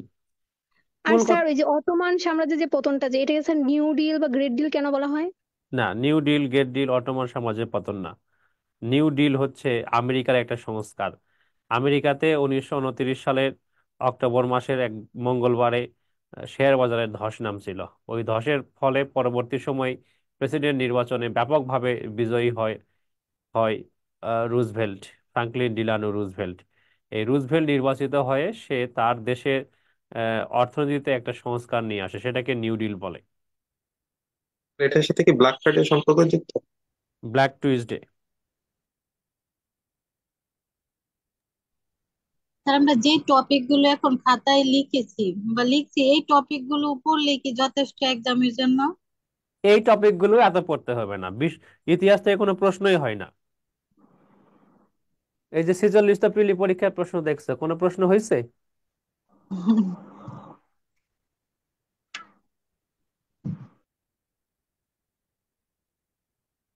শোনো, না স্যার দেখিনি তো। হ্যাঁ, কোনো প্রশ্ন হয় নাই। স্যার আমরা শীট গুলো কবে থেকে পাওয়া শুরু করব? শীট নিয়ে এত ব্যস্ত হচ্ছে কেন? শীট কি করবা? স্যার আপনি সর্বশেষ যে জানতে পারলাম। শীট থেকে 8টা কমন পড়ছে স্যার। হ্যাঁ, শীট কি করবা গো? শীট তো লাগবে না। ইন্টারন্যাশনাল অ্যাফেয়ার্স স্যার তো আমার দায়িত্ব। ইন্টারন্যাশনাল অ্যাফেয়ার্স ভালোভাবে পড়ো। আমি যা পড়াচ্ছি ক্লাসে এখান থেকে 8টা প্রশ্ন পাবা। আমি যে সাম্প্রতিক শীট দিব সেখান থেকে আরো ইন্টারন্যাশনাল অ্যাফেয়ার্সেই 4টা প্রশ্ন পাবা। এই মিলে 12টা প্রশ্ন হবে। তুমি এছাড়া আরো অনেক কিছুই জীবনে পড়ছো, যেটা দিয়ে আরো 2টা কমন পাবা। 14টা কমন পাবা। তুমি দাগাবা 13 থেকে 14টা, 6টা তোমার দাগানোর দরকার নেই ইন্টারন্যাশনাল অ্যাফেয়ার্সে। তাহলে তোমার মার্কস হয় হইলো জি স্যার। 70%, 60%, মানে 120-এর উপরে চলে যায়। কিন্তু তুমি এই যে অনেক বেশি পড়ো, হ্যান করো, ত্যান করো, পরীক্ষা হলে গিয়ে দাগাও, 50টা ভুল করো, মার্কস 100 স্যার 100। এই জন্যই জিজ্ঞেস তো করতেছি, লাভ এত কি? বেশি না পড়ে মানে যেগুলো টপিক স্যার নোট করতেছি ওইগুলো টপিক পড়লেই হ্যাঁ, চলবে। ওগুলোই আগে পড়ো, ওগুলোই আগে পড়ো, ওগুলোই আগে পড়ো। আসো, তোমরা আমাকে আলোচনা আগাতেই দিচ্ছ না, শুধু হচ্ছে যে জি এই স্যার, সেই প্রশ্ন করতেছো। হাতে একটা নেক করা হবে। দ্বিতীয় বিশ্বযুদ্ধ। ওইদিকে আমি বউকে বলছি যে আমি 4:30-এ ক্লাস শেষ করবো, চলে আইসো, তোমার নিয়ে ঘুরবো আজকে। দ্বিতীয় ও বিশ্বযুদ্ধ। দ্বিতীয় বিশ্বযুদ্ধ। দ্বিতীয় বিশ্বযুদ্ধ শেষ হয়ে যাক, না হলে আবার আপনার বিশ্বযুদ্ধ শুরু হয়ে যাবে। হ্যাঁ হ্যাঁ, একদম ঠিক। এমনিতে এই 30 দিনের মধ্যে 28 দিন ক্লাস নিতে হয়, তারপরে আবার ওই বাকি 2 দিন কনফিডেন্স অফিস করতে হয় সিও হিসেবে। তাহলে বুঝছো তো কি অবস্থার মধ্যে আছি? স্যার লিখতে লিখতে একটা ওই অ্যান্সার দেন স্যার বলো, কোশ্চেনের। বলো, বলো। বুঝলে বইগুলা কি স্যার রেডি হয়েছে? আপডেট? রেডি? রেডি না, কালকে থেকে বইগুলো আপডেট কাজ শুরু করছে। স্যার রিসার্চ ওয়ার্কে ওরা রিটেনের শিট করলো গত 15 দিনে, এখন বইগুলো ধরছে আর শিট ধরেছে। 10 জন ক্যাডার কাজ করছে, বুঝছো? পেয়ে যাবো শিট, বই। কারণ সমূহ, আসো। স্যার স্যার আমাদেরকে কি এক্সট্রা কোনো বই কিনতে হবে? কিছু বই তো কেনা উচিত। পরীক্ষার্থীর পড়ার টেবিলে কিছু বই থাকবে, পড়ো আর না পড়ো, কিছু বই না থাকলে ক্যাডার হলে তো তোমার ক্যাডার হওয়ার নিয়ে অনেকটা সন্দেহ করবে। হুম? বলে টেবিলে বই সাজায় রাখবা। Just for show. আসো, একটা কারণ হলো ভার্সাই চুক্তি। এই ভার্সাই চুক্তি 1919, যেটা এইখানে জার্মানিকে ব্যাপকভাবে বঞ্চিত করা হয়েছে। তারপরে লোকার্নো চুক্তি। এই যে লোকার্নো চুক্তি, এই লোকার্নো চুক্তির মাধ্যমেও জার্মানিকে ক্ষতিগ্রস্ত করা হয়েছে। তারপরে কেলগ ব্রিয়ান্ড চুক্তি, এটার মাধ্যমেও ক্ষতি করা হয়েছে। কেলগ ব্রিয়ান্ড চুক্তি 1928। তারপরে জার্মানির কাছ থেকে ক্ষতিপূরণ আদায় করার জন্য দাওয়েস প্ল্যান ও স্যার ক্যালব কি দিচ্ছেন? ও ইয়াং প্ল্যান বলে দুটা কমিটি গঠন করা হয়েছিল জার্মানির কাছ থেকে ক্ষতিপূরণ আদায় করার জন্য। স্যার 3 নাম্বারটা বুঝি নাই স্যার। কেলগ ব্রিয়ান্ড চুক্তি, কেলগ ব্রিয়ান্ড চুক্তি, স্যার দাওয়েস একটা প্রশ্ন। দাওয়েস প্ল্যান ইয়াং, বলো। প্রথম বিশ্বযুদ্ধে তো স্যার মানে সেন্ট্রাল পাওয়ারে অনেকেই ছিল, অনেকেই যুদ্ধ করছে, কিন্তু জার্মানিকেই কেন এত বেশি ক্ষতিগ্রস্তের সম্মুখীন হইতে হয়েছে? কারণ জার্মানি তো পুশিং দিয়ে অস্ট্রিয়া হাঙ্গেরিকে যুদ্ধে নিয়ে আসছে, ফলে এই যুদ্ধের জন্য 1 নম্বর দায়ী হলো জার্মানি। আসামি। ভার্সাই চুক্তির 231 নম্বর একটা আর্টিকেল আছে, 231, ওই আর্টিকেলটার নাম হলো ওয়ার গিল্ট ক্লজ। গিল্ট মানে বুঝছো তো, মানে দায়ী কে, জি। গিল্টি কে। ওই ওয়ার গিল্ট ক্লজে লিখে আছে জার্মানি হচ্ছে রেসপন্সিবল প্রথম বিশ্বযুদ্ধের জন্য, যে কারণে জার্মানি কিভাবে সাইজ করা হয়েছে। ওকে। তারপর লিখো সর্বাত্মকবাদ। এবার জার্মানি দাঁড়াবে। হ্যাঁ, সর্বাত্মকবাদ, টোটালিজম। দেখো, এগুলোর মাধ্যমে যেহেতু ক্ষতিগ্রস্ত করা হয়েছে জার্মানিকে, সে কারণে জার্মানি মূলত প্রতিশোধ নিতেই এই সেকেন্ড ওয়ার্ল্ড ওয়ারটা ঘটিয়েছে। স্যার সর্বাত্মকবাদ কি? আচ্ছা, সর্বাত্মকবাদ কি?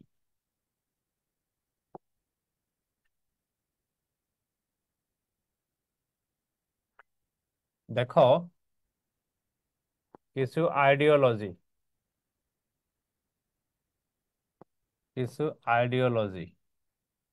ডেভেলপ করেছিল। এই আইডিওলজি গুলোর মধ্যে একটা হলো সোশ্যালিজম, যেটি রাশিয়াতে ডেভেলপ করছিল। জার্মানিতে ডেভেলপ করছিল নাৎসিজম। ইতালিতে ডেভেলপ করছিল ফ্যাসিজম। এই যে আইডিওলজি গুলোকে একত্রে বলা হচ্ছে টোটালিজম। এই আইডিওলজি গুলোর একটা বৈশিষ্ট্য হচ্ছে এগুলো অথরিটারিয়ান। অথরিটারিয়ান অথরিটারিয়ান মানে হইল কর্তৃত্ব পরায়ণ। আর দ্বিতীয় বিষয় হলো অ্যান্টি ডেমোক্রেটিক। অ্যান্টি ডেমোক্রেটিক, গণতন্ত্র বিরোধী। তার মানে আমেরিকার বা যুক্তরাজ্যের বা ফ্রান্সের যে গণতান্ত্রিক আইডিওলজি, সে আইডিওলজির বিপক্ষে ছিল এই আইডিওলজি গুলো। ফলে এদের বিরুদ্ধে একটা আদর্শিক লড়াইও আহ, শুরু হয়েছিল। যদিও যদিও শেষ পর্যন্ত এই যে সোভিয়েত ইউনিয়নের সঙ্গে কিন্তু জার্মানির একটা মিত্রতা চুক্তিও হয়েছিল, কিন্তু একসময় জার্মানি আক্রমণ করে বসে রাশিয়ার উপর, যে কারণে শেষ পর্যন্ত রাশিয়া বা সোভিয়েত ইউনিয়ন এই জার্মানির এগেনস্টে চলে যায়। হ্যাঁ, তাহলে স্যার ফ্যাসিজম, সোশিয়ালিজম বুঝলাম, নাৎসিজম যে এটা আসলে কি? নাৎসিজম কি, এই প্রশ্ন কে করছে? পিঙ্কি শেখ। পিঙ্কি শেখ। তোমার নামটা কে রাখছিল পিঙ্কি শেখ? আমার আব্বু। আচ্ছা, শেখ বংশের, এই জন্য কিছু সুবিধা পাও, যেহেতু শেখ হাসিনা, শেখ মুজিবুর রহমান। হ্যাঁ, না, কখনো তো পাইনি। আচ্ছা। ফ্যাসিজম জিনিসটা কি, এই প্রশ্নটা করবা হলো বিএনপির মহাসচিব মির্জা ফখরুলকে, উনি কথায় কথায় এই সরকারকে ফ্যাসিস্ট সরকার বলেন। হুম। আর নাজিজম কি এটা আমি কই। নাজিজম মানে হলো নাৎসিবাদ। নাৎসিবাদ মানে কি? নাৎসিবাদ মানে হলো আল্ট্রা ন্যাশনালিজম। আল্ট্রা ন্যাশনালিজম কি? আল্ট্রা ন্যাশনালিজম হচ্ছে হিটলার সহ এই জার্মানদের একটা বড় অংশের এই বিশ্বাস ছিল, যারা জার্মান তারা হচ্ছে সবচেয়ে বিশুদ্ধ রক্তের মানুষ, তারা হচ্ছে আর্য। যেহেতু তারা সবচেয়ে বিশুদ্ধ রক্তের মানুষ, সবচেয়ে পবিত্র রক্ত রক্ত তাদের ভিতরে, সেহেতু তারা এই পৃথিবীর শ্রেষ্ঠ জাতি। যেহেতু তারা এই পৃথিবীর শ্রেষ্ঠ জাতি, সেহেতু তারা এই পৃথিবীকে শাসন করার অধিকার রাখে, অন্য জাতিকে নিয়ন্ত্রণ করার অধিকার রাখে। এখন এই যে আদর্শটা, এইটাকে চ্যালেঞ্জ করেছিল ইহুদিরা। কারণ ইহুদিরা তো আবার দাবি করে তারা বানি ইসরায়েল, আর বানি ইসরায়েলের তো বিভিন্ন বাইবেল এসবে তো দেখা হয় যে তাদের জন্য বিভিন্ন সুযোগ সুবিধার বিধান সৃষ্টিকর্তা রেখেছিলেন। ফলে তারা আবার জি, দাবি করলো ওরা তো যে না, জান্নাতি খাবার যা খাইছিল। হ্যাঁ হ্যাঁ জার্মানরা না, এই তারা বলছে যে আমরা ইহুদিরা হচ্ছে সবচেয়ে দামি জাতি। যে কারণে হিটলারের সাথে ইহুদিদের একটা চরম কনফ্লিক্ট শুরু হয়ে যায়, এবং হিটলার তথা জার্মানদের যারা নাৎসিবাদে বিশ্বাসী, তাদের ভিতরে একটা চরম ইহুদি বিদ্বেষ গড়ে ওঠে। এবং যে কারণে সেকেন্ড ওয়ার্ল্ড ওয়ারের সময় প্রচুর ইহুদিকে হত্যা করেছে জার্মানি, এবং সংখ্যাটা বলা হয় 6 মিলিয়ন, 60 লাখ, যেটাকে বলা ও হয় মাই গড। হলোকস্ট বলা হয়, হলোকস্ট। আচ্ছা, ফ্যাসিজম হচ্ছে একনায়কতন্ত্রের মতোই একটা ব্যবস্থা। একজন সরকার থাকবে, সরকার প্রধান, সেই সরকার প্রধান এককভাবে সিদ্ধান্ত গ্রহণ করবে, কারণ তিনিই রাষ্ট্রের ভালো বোঝেন, তিনিই রাষ্ট্রের ভালো চান। অনেকের সাথে পরামর্শ করলে এটার সিদ্ধান্তে পৌঁছা সম্ভবও হবে না। ফলে একক সিদ্ধান্ত নিবে তিনি, রাষ্ট্র পরিচালনা করবে, এভাবে এটাকেই বলা হয় হলো ফ্যাসিজম। তো শেখ হাসিনার একক সিদ্ধান্তে রাষ্ট্র পরিচালিত হচ্ছে বিধায়, মানে দাবি করে বিএনপি বলে যে তো এই সরকার ফ্যাসিস্ট সরকার, এসব বলে বেড়ায়। আচ্ছা, এবার লিখো পক্ষ। এটার পক্ষ, এটার পক্ষ হচ্ছে এই সেন্ট্রাল পাওয়ারকে অ্যাক্সিস পাওয়ার লিখবা, অক্ষ শক্তি। এই অক্ষ শক্তি নামটা করেছিল মুসোলিনি, যিনি ইতালির প্রধানমন্ত্রী ইতালির। ছিলেন। জি, ইতালি। আর এইদিকে অ্যালাইড পাওয়ার, এটা ঠিক আছে, অ্যালাইড পাওয়ার এটা ঠিক আছে, মিত্র শক্তি ঠিক আছে। আচ্ছা, অ্যাক্সিস পাওয়ার এইটা ছিল হচ্ছে জার্মানি, জার্মানি এটাতে ছিল হচ্ছে ইতালি এবং জাপান, এবং জাপান। ওকে। তো এই যে পক্ষটা, এবার মোর ঘুরে গেছে। এটা হ্যাঁ, এটা গঠন হয়েছে 1940 সালের 27 সেপ্টেম্বর, অক্ষ শক্তি গঠন। আর মিত্র শক্তি গঠন আরো একটু পরে। এখানে ইউএসএ, এখানে ইউকে, এখানে চায়না, এখানে ইউএসএসআর, এই 4টা দেশ গঠন করেছিল মিত্র শক্তি 1942 সালের 1 জানুয়ারি। এখানে আরো দেশ যে এসেছে সেটা ঠিক আছে, বাট প্রথম মিত্র এরা শক্তি হচ্ছে গঠন, প্রধান। হ্যাঁ মিত্র শক্তি গঠন এই 4টা দেশ করেছিল। ফ্রান্স তো মিত্র শক্তি, কিন্তু ফ্রান্সের প্রতিনিধি এই চুক্তি স্বাক্ষরের দিন থাকতে পারেননি। এই চুক্তি স্বাক্ষরের সময় ফ্রান্স উপস্থিত ছিল না, ফলে এই চুক্তি স্বাক্ষরটা ফ্রান্স করেনি। যে কারণে মেন মিত্রশক্তির দেশ হলো এই 4টা। এইটারও রেজাল্ট কি? এই যুদ্ধেরও রেজাল্ট একই। এই যুদ্ধের রেজাল্ট হচ্ছে অ্যালাইড পাওয়ার অ্যালাইড। ভিক্টরি। হ্যাঁ, অ্যালাইড পাওয়ার ভিক্টরি, অ্যালাইড পাওয়ার ভিক্টরি।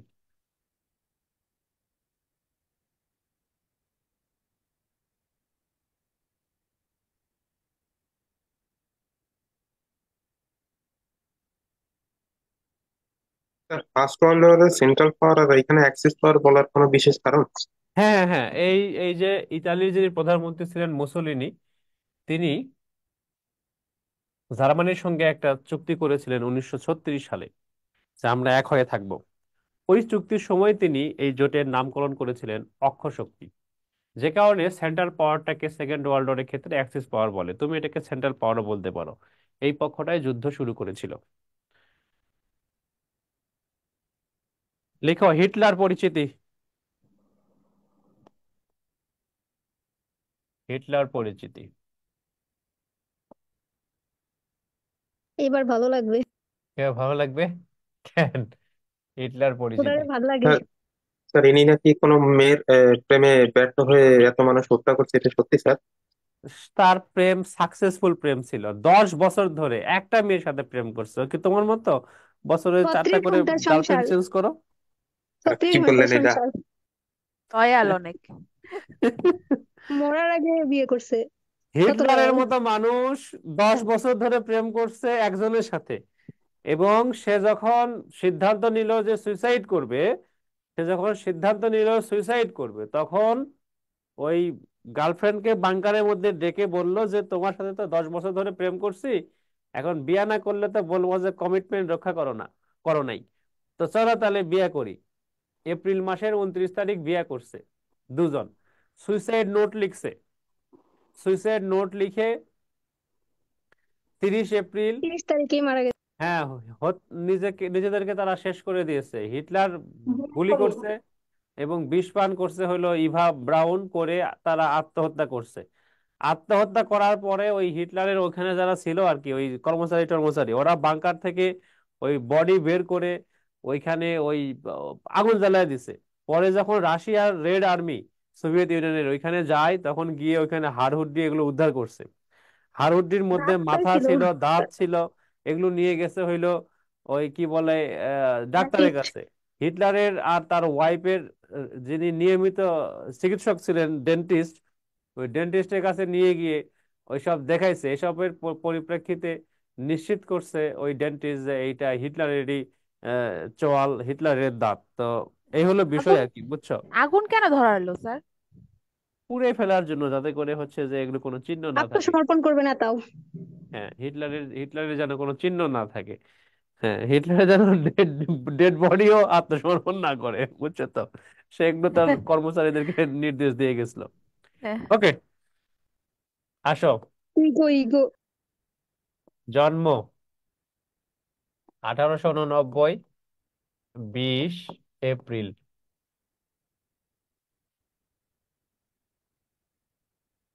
তারপরে লিখো রাজনৈতিক দল। হিটলারের রাজনৈতিক দল হচ্ছে, নাৎসি। হ্যাঁ, national socialist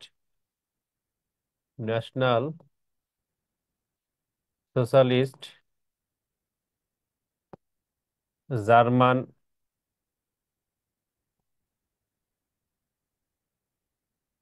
workers party.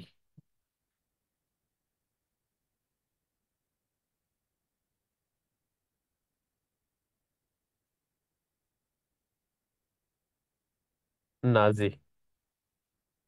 National socialist German workers party, Nazi. এই নাজিকে কেন নাৎসি বলা হয় তাহলে? উচ্চারণটা ওরকমই হয়। পিজ্জা উচ্চারণ করো না, পিজ্জা। হ্যাঁ। জি স্যার। হ্যাঁ, জি ওইরকম স্যার, উচ্চারণ। বুঝতে পারছি এবার। হ্যাঁ, রাজনৈতিক দল। তারপরে লিখো, এটা 1920 সালে প্রতিষ্ঠিত, এই পলিটিক্যাল পার্টিটা 1920 সালে প্রতিষ্ঠিত। তারপরে লিখো আত্মজীবনী। আত্মজীবনীর নাম হইল মাইন ক্যাম্প। এটা ক্যাম্প। 1925 সালে প্রকাশিত। তিনি জার্মানির চ্যান্সেলর হন। জার্মানির চ্যান্সেলর হন হচ্ছে 1933 সালে। এই প্রশ্নটা 39তম পরীক্ষা দিয়েছিল। আচ্ছা, হিটলারের জন্মগ্রহণ যে দেশে, সেটার নাম কিন্তু অস্ট্রিয়া। অস্ট্রিয়া। হ্যাঁ, এটা মনে রেখো, জার্মানি আবার দিও না। আচ্ছা, আত্মহত্যা। এখানে আরেকটা তথ্য লিখো, গোপন পুলিশ বাহিনী। গোপন পুলিশ বাহিনী। স্টপ। হ্যাঁ, গেস্টাপো। গেস্টাপো। তারপরে লিখো আত্মহত্যা। হিটলার আত্মহত্যা করেছেন 30 এপ্রিল। 1945 সালের 30 এপ্রিল। এই তো দুই তিন দিন আগেই তো দুই ওনার তিন দিন আগে, মৃত্যুবার্ষিকী হ্যাঁ। গেল।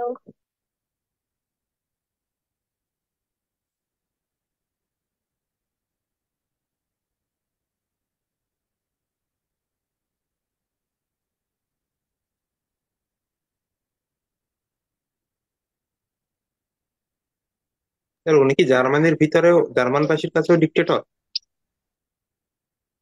বড় অংশের কাছে।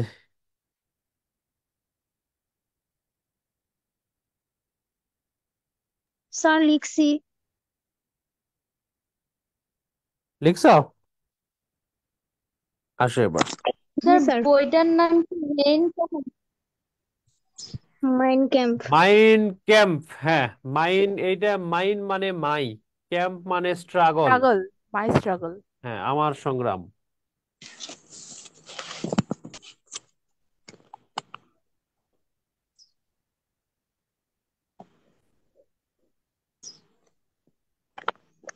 যুদ্ধের ঘটনাবলী। যুদ্ধের ঘটনাবলী নোট পরে করবা, শুধু আমি পয়েন্ট গুলো বলছি, এটা লিখবা। এগুলো ডিটেল ঘটনা এখানে লাগে না কিছু, এগুলো কখনোই পরীক্ষায় প্রশ্ন দেয় না।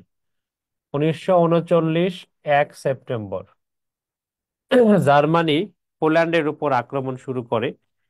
এটাই হলো দ্বিতীয় বিশ্বযুদ্ধের শুরু। জার্মানি আক্রমণ করেছিল পোল্যান্ডের উপরে। কথা ছিল পোল্যান্ড দখল করে জার্মানি অর্ধেক পোল্যান্ডের ছেড়ে দিবে সোভিয়েত ইউনিয়নের কাছে, রাশিয়ার কাছে, কিন্তু তারা তা করে নাই। এর পরের যে ঘটনাটা সেটি হলো এই যে অক্ষর শক্তি গঠন, যেটা আমরা আগে লিখেছি। স্যার এর জন্যই কি রাশিয়া তার বিপক্ষে ছিল? তার বিপক্ষে যায়, হ্যাঁ। অক্ষর শক্তি গঠন 1940 সালের 27 সেপ্টেম্বর। এই চুক্তিটার নাম হলো ট্রিপারটিটে এগ্রিমেন্ট। স্যার ইটালি আর জাপান তো আগে মিত্র শক্তি আছে। হ্যাঁ, পরের দিকে জাপান হচ্ছে যে আহ, ছিল, পরের দিকে জাপান আর ইতালি এদিকে চলে আসছে মূলত চীনের সঙ্গে জাপানের যুদ্ধের কারণে। আর ইতালির যে মুসলিনি যখন ক্ষমতায় আসেন তখন হিটলারের সঙ্গে তার বন্ধুত্ব হয়। আচ্ছা, সবাই এর খালি জার্মানির সাথে বেইমানি করছে। প্রথম এরপরে বিশ্বযুদ্ধ সরে গেছে ইটালি, এরপরে এবারও। আসো এরপরে আসো এই যে operation Barbarossa. Operation Barbarossa. Operation বারবারোসাটা হচ্ছে 1941 সালের 22 জুন। এই দিন যে কাজটি করে ট্রিপের সেটা হলো 1941 সালের 22 জুন যে কাজটি করে সেটি হলো জার্মানি রাশিয়ার উপর আক্রমণ চালায়, যে কারণে রাশিয়া তথা সোভিয়েত ইউনিয়ন জার্মানির বিপক্ষে যুদ্ধে যায়। এবং এই বছর আরো একটা ঘটনা গুরুত্বপূর্ণ ঘটে, সেটি হচ্ছে পার্ল হারবার আক্রমণ। পার্ল হারবার পার্ল হারবার আক্রমণ, তোমরা এটা জানো যে কি আমেরিকা জাপান একটা করে না? নৌঘাঁটি। হ্যাঁ, যুক্তরাষ্ট্রের। হ্যাঁ, আমেরিকা একটা নৌঘাঁটি পার্ল হারবার, সেখানে জাপান আক্রমণ করেছিল, যে কারণে আমেরিকা এই জাপানের বিরুদ্ধে যে শক্তিটা মিত্র শক্তি, সেখানে আমেরিকা যোগ দেয়। এরপরে এই যে মিত্র শক্তি গঠন, এটা আমরা আগেই বলেছি, মিত্র শক্তি গঠনটা হয়েছে স্যার অপারেশন ওটা কি লেখা বুঝতে পারছি না। বারবারোসা। বারবারোসা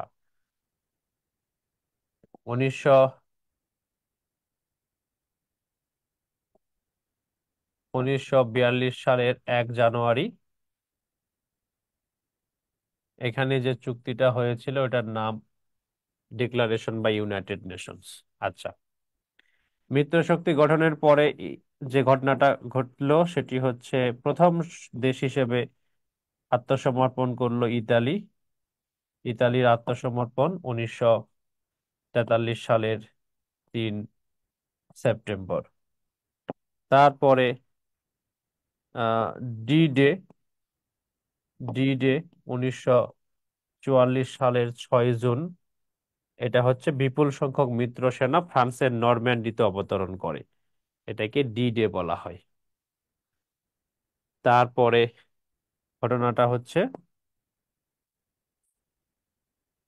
তারপরে ঘটনাটা হলো VE day VE day VE day পূর্ণরূপটা হচ্ছে victory. Victory over victory over Europe day victory over Europe day, এটা হলো জার্মানির আত্মসমর্পণ।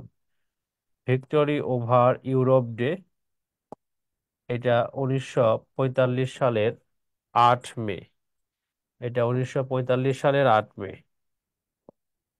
1945 সালের 8 মে। মে মাসের 8 তারিখ 45 সাল, যুদ্ধ প্রায় শেষের দিকে, কারণ আগস্টে আমরা যুদ্ধটা প্রায় শেষ করে দিব। সেপ্টেম্বরের 2 তারিখে অবশ্য আনুষ্ঠানিকভাবে শেষ হবে। ফলে আমরা আগস্ট মাসে কয়েকটা ঘটনা লিখব। লিখছো? ডি ডে ডি ডেটা একটু বলেন। ডি ডে হলো ফ্রান্সের নরম্যান্ডি ল্যান্ডিং। ফ্রান্সের নরম্যান্ডিতে মিত্র সেনারা গিয়ে ফ্রান্সকে উদ্ধার করে। ফ্রান্স তো জার্মানি কর্তৃক দখল হয়ে গিয়েছিল। সেই স্যার ওটা ফ্রান্সের 1944 না স্যার? 1944, হ্যাঁ। Sir victory victory over Europe, এরপরে কি লিখছিলেন sir? Victory over Europe day, তারপর তার কিছু লিখিনি। কি খবর তোমাদের? আচ্ছা, এখানে আসো, এদিকে আসো, তোমরা 3 জন আসো। না, ঠিক আছে। আচ্ছা, আমার ক্লাসও প্রায় শেষ।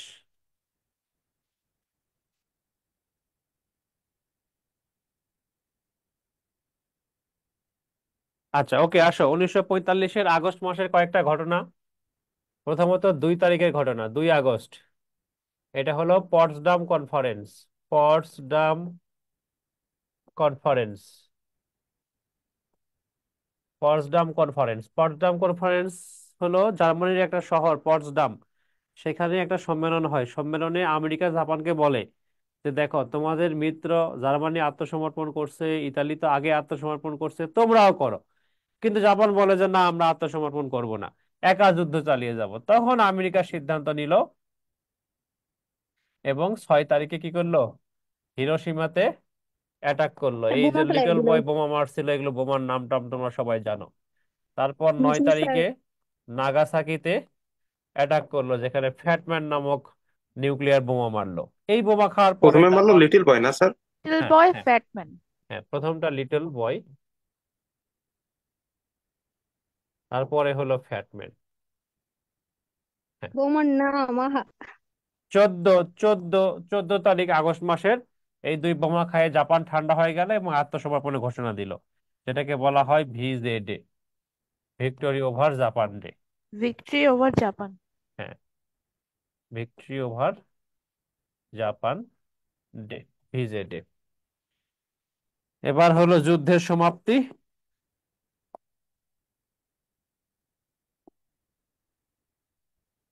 এই দ্বিতীয় যুদ্ধের সময় স্যার সর্বপ্রথম কি জার্মানি আত্মসমর্পণ করছিল?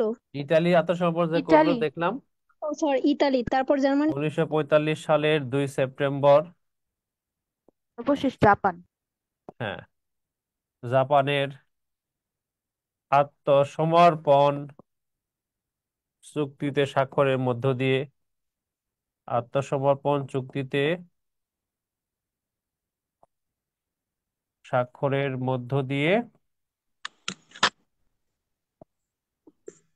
শেষ হয়। স্যার 14 আগস্ট এটা কি লিখছিলেন? V V J day, J, জাপানের জে। শেষ হয়, শেষ হয় কবার লিখছি? দ্বিতীয় বিশ্বযুদ্ধ। স্যার ভিক্টোরি, ওটা কি লেখা sir? Japan day. Over over. Over দ্বিতীয় বিশ্বযুদ্ধ। যাক, অবশেষে শেষ হইলো। অনেক ঘটনা লিখেছি, অনেক। এগুলোই পড়ে মনে রাখতে পারবে না। জি স্যার।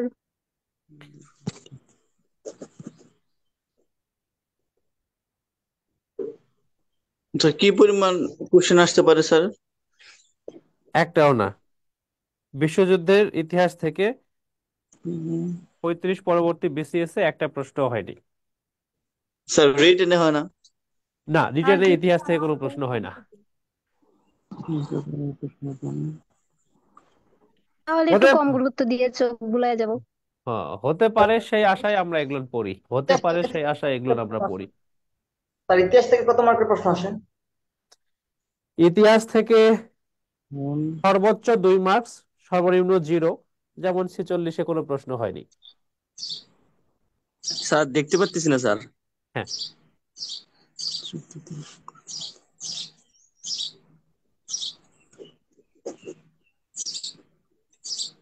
তাহলে কি আজকে ইতিহাসের ক্লাস শেষ? ইতিহাসের ক্লাস শেষ। এরপরে আমরা কোল্ড ওয়ার পড়াশোনা করব। কোল্ড ওয়ার থেকে পরবর্তী টপিকগুলো গুরুত্বপূর্ণ। শোনো, কোল্ড ওয়ার থেকে পরবর্তী টপিকগুলো খুব গুরুত্বপূর্ণ পরীক্ষার জন্য। আর যত শেষের দিকে যাবে গুরুত্বপূর্ণ টপিক বাড়বে। যেমন আমি বলে দিই তোমাদের 16, 17, 18 এই 3টা টপিক থেকে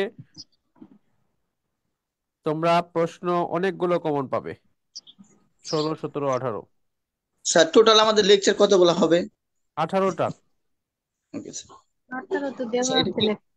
18টা লেকচার হবে, তারপরে 19 নম্বরে আরেকটা লেকচার হবে সাম্প্রতিক, ওইটা সবার জন্য ওপেন ক্লাস হবে।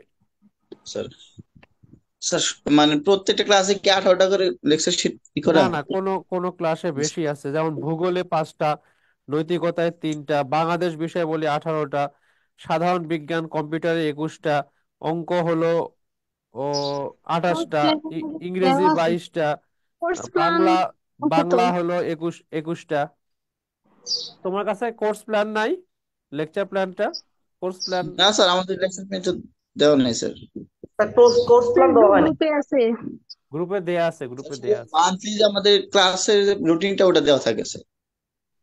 না, তো টোটাল ওটা কি কোর্স পিডিএফ প্ল্যানটা স্যার পেজে গেলে পাওয়া যাবে স্যার? ফাইলে? ফিচারে আছে, ফিচারে ফেসবুক গ্রুপের ফিচারে ওই রুটিনের পাশাপাশি ওই কোর্স প্ল্যানও দেওয়া আছে। গ্রুপে ফিচারে গেলে দেখা যাবে। ফিচারে গিয়ে দেখো। ঠিক আছে, তাহলে ভালো থেকো। আজকে শেষ স্যার করলাম।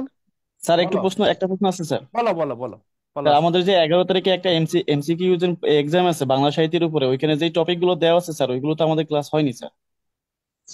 ক্লাস হতে হবে না। আর স্যার কবিদের নাম ছিল, যে আছে আধুনিক যুগের, ওই কবিগুলা কি সবগুলাই একসাথে পড়তে হইব? সবগুলাই পড়তে হবে। শোনো, আমি তোমাকে বলি, শুধু ক্লাস করে শুধু ক্লাস করে ক্যাডার হতে পারবা না। তোমার এখন থেকে পড়া হবে 2 স্টাইলে। আজকে যা ক্লাস হলো আজকেই মুখস্থ করে ফেলা, আগামীকাল ক্লাস শুরু হওয়ার আগেই, বা আগামীকাল বা আগামী পরশু, অর্থাৎ নেক্সট ক্লাস শুরুর আগেই আগের ক্লাস যা হয়েছে পড়ে ফেলবা। এবং আমি বিশ্বাস করি ক্লাস লেকচার পড়তে 3 ঘন্টা বেশি টাইম লাগবে না। তোমাকে পড়াশোনা করতে হবে কমপক্ষে 8 ঘন্টা। আরো যে 5 ঘন্টা আছে সেই 5 ঘন্টা তুমি পড়াশোনা করবে ওই এক্সাম যেটা হবে সেটা। যেমন এই মাসে 2টা বা 3টা এক্সাম হবে। এই 3টা এক্সামের জন্য তুমি 10 দিন করে সময় পাবে। এই 10 দিন ধরে 5 ঘন্টা করে 50 ঘন্টা পড়বে। 50 ঘন্টা পড়লেই দেখবা ওই বই তোমার কভার হয়ে যাবে। তখন দেখবা তোমার ওই এক্সামও ভালো হচ্ছে, ক্লাস লেকচারও মুখস্থ থাকছে। এভাবে প্যারালালি প্রিপারেশনটা নিতে হবে। ওই যেটা এক্সাম হবে ওইটা ক্লাস হয়েছে কি হয় না এগুলো নিয়ে ভাবা কোনো দরকার নাই। তুমি একা একা এগুলো পড়তে পারবে এবং পড়তেই হবে তোমাকে। ঠিক আছে? স্যার এক্সামের রুটিনটা স্যার কিভাবে পাবো? এই গ্রুপে তো এগুলো সব দেয়া আছে, রুটিন টুটিন। জি স্যার দেওয়া আছে। তাহলে কি আমি বিদায় নিব? জি স্যার, থ্যাংক ইউ স্যার। জি sir, thank you sir. Thank you sir. Sir আসসালামু আলাইকুম আসসালামু স্যার। আলাইকুম। এই মাসে আর দেখা নেই, থ্যাংক ইউ। আগামী মাসে ইনশাল্লাহ দেখা হবে। ভালো থেকো সবাই। আসসালামু থ্যাংক আলাইকুম। ইউ। আসসালামু আলাইকুম। ওয়ালাইকুম স্যার। ওয়ালাইকুম আসসালাম।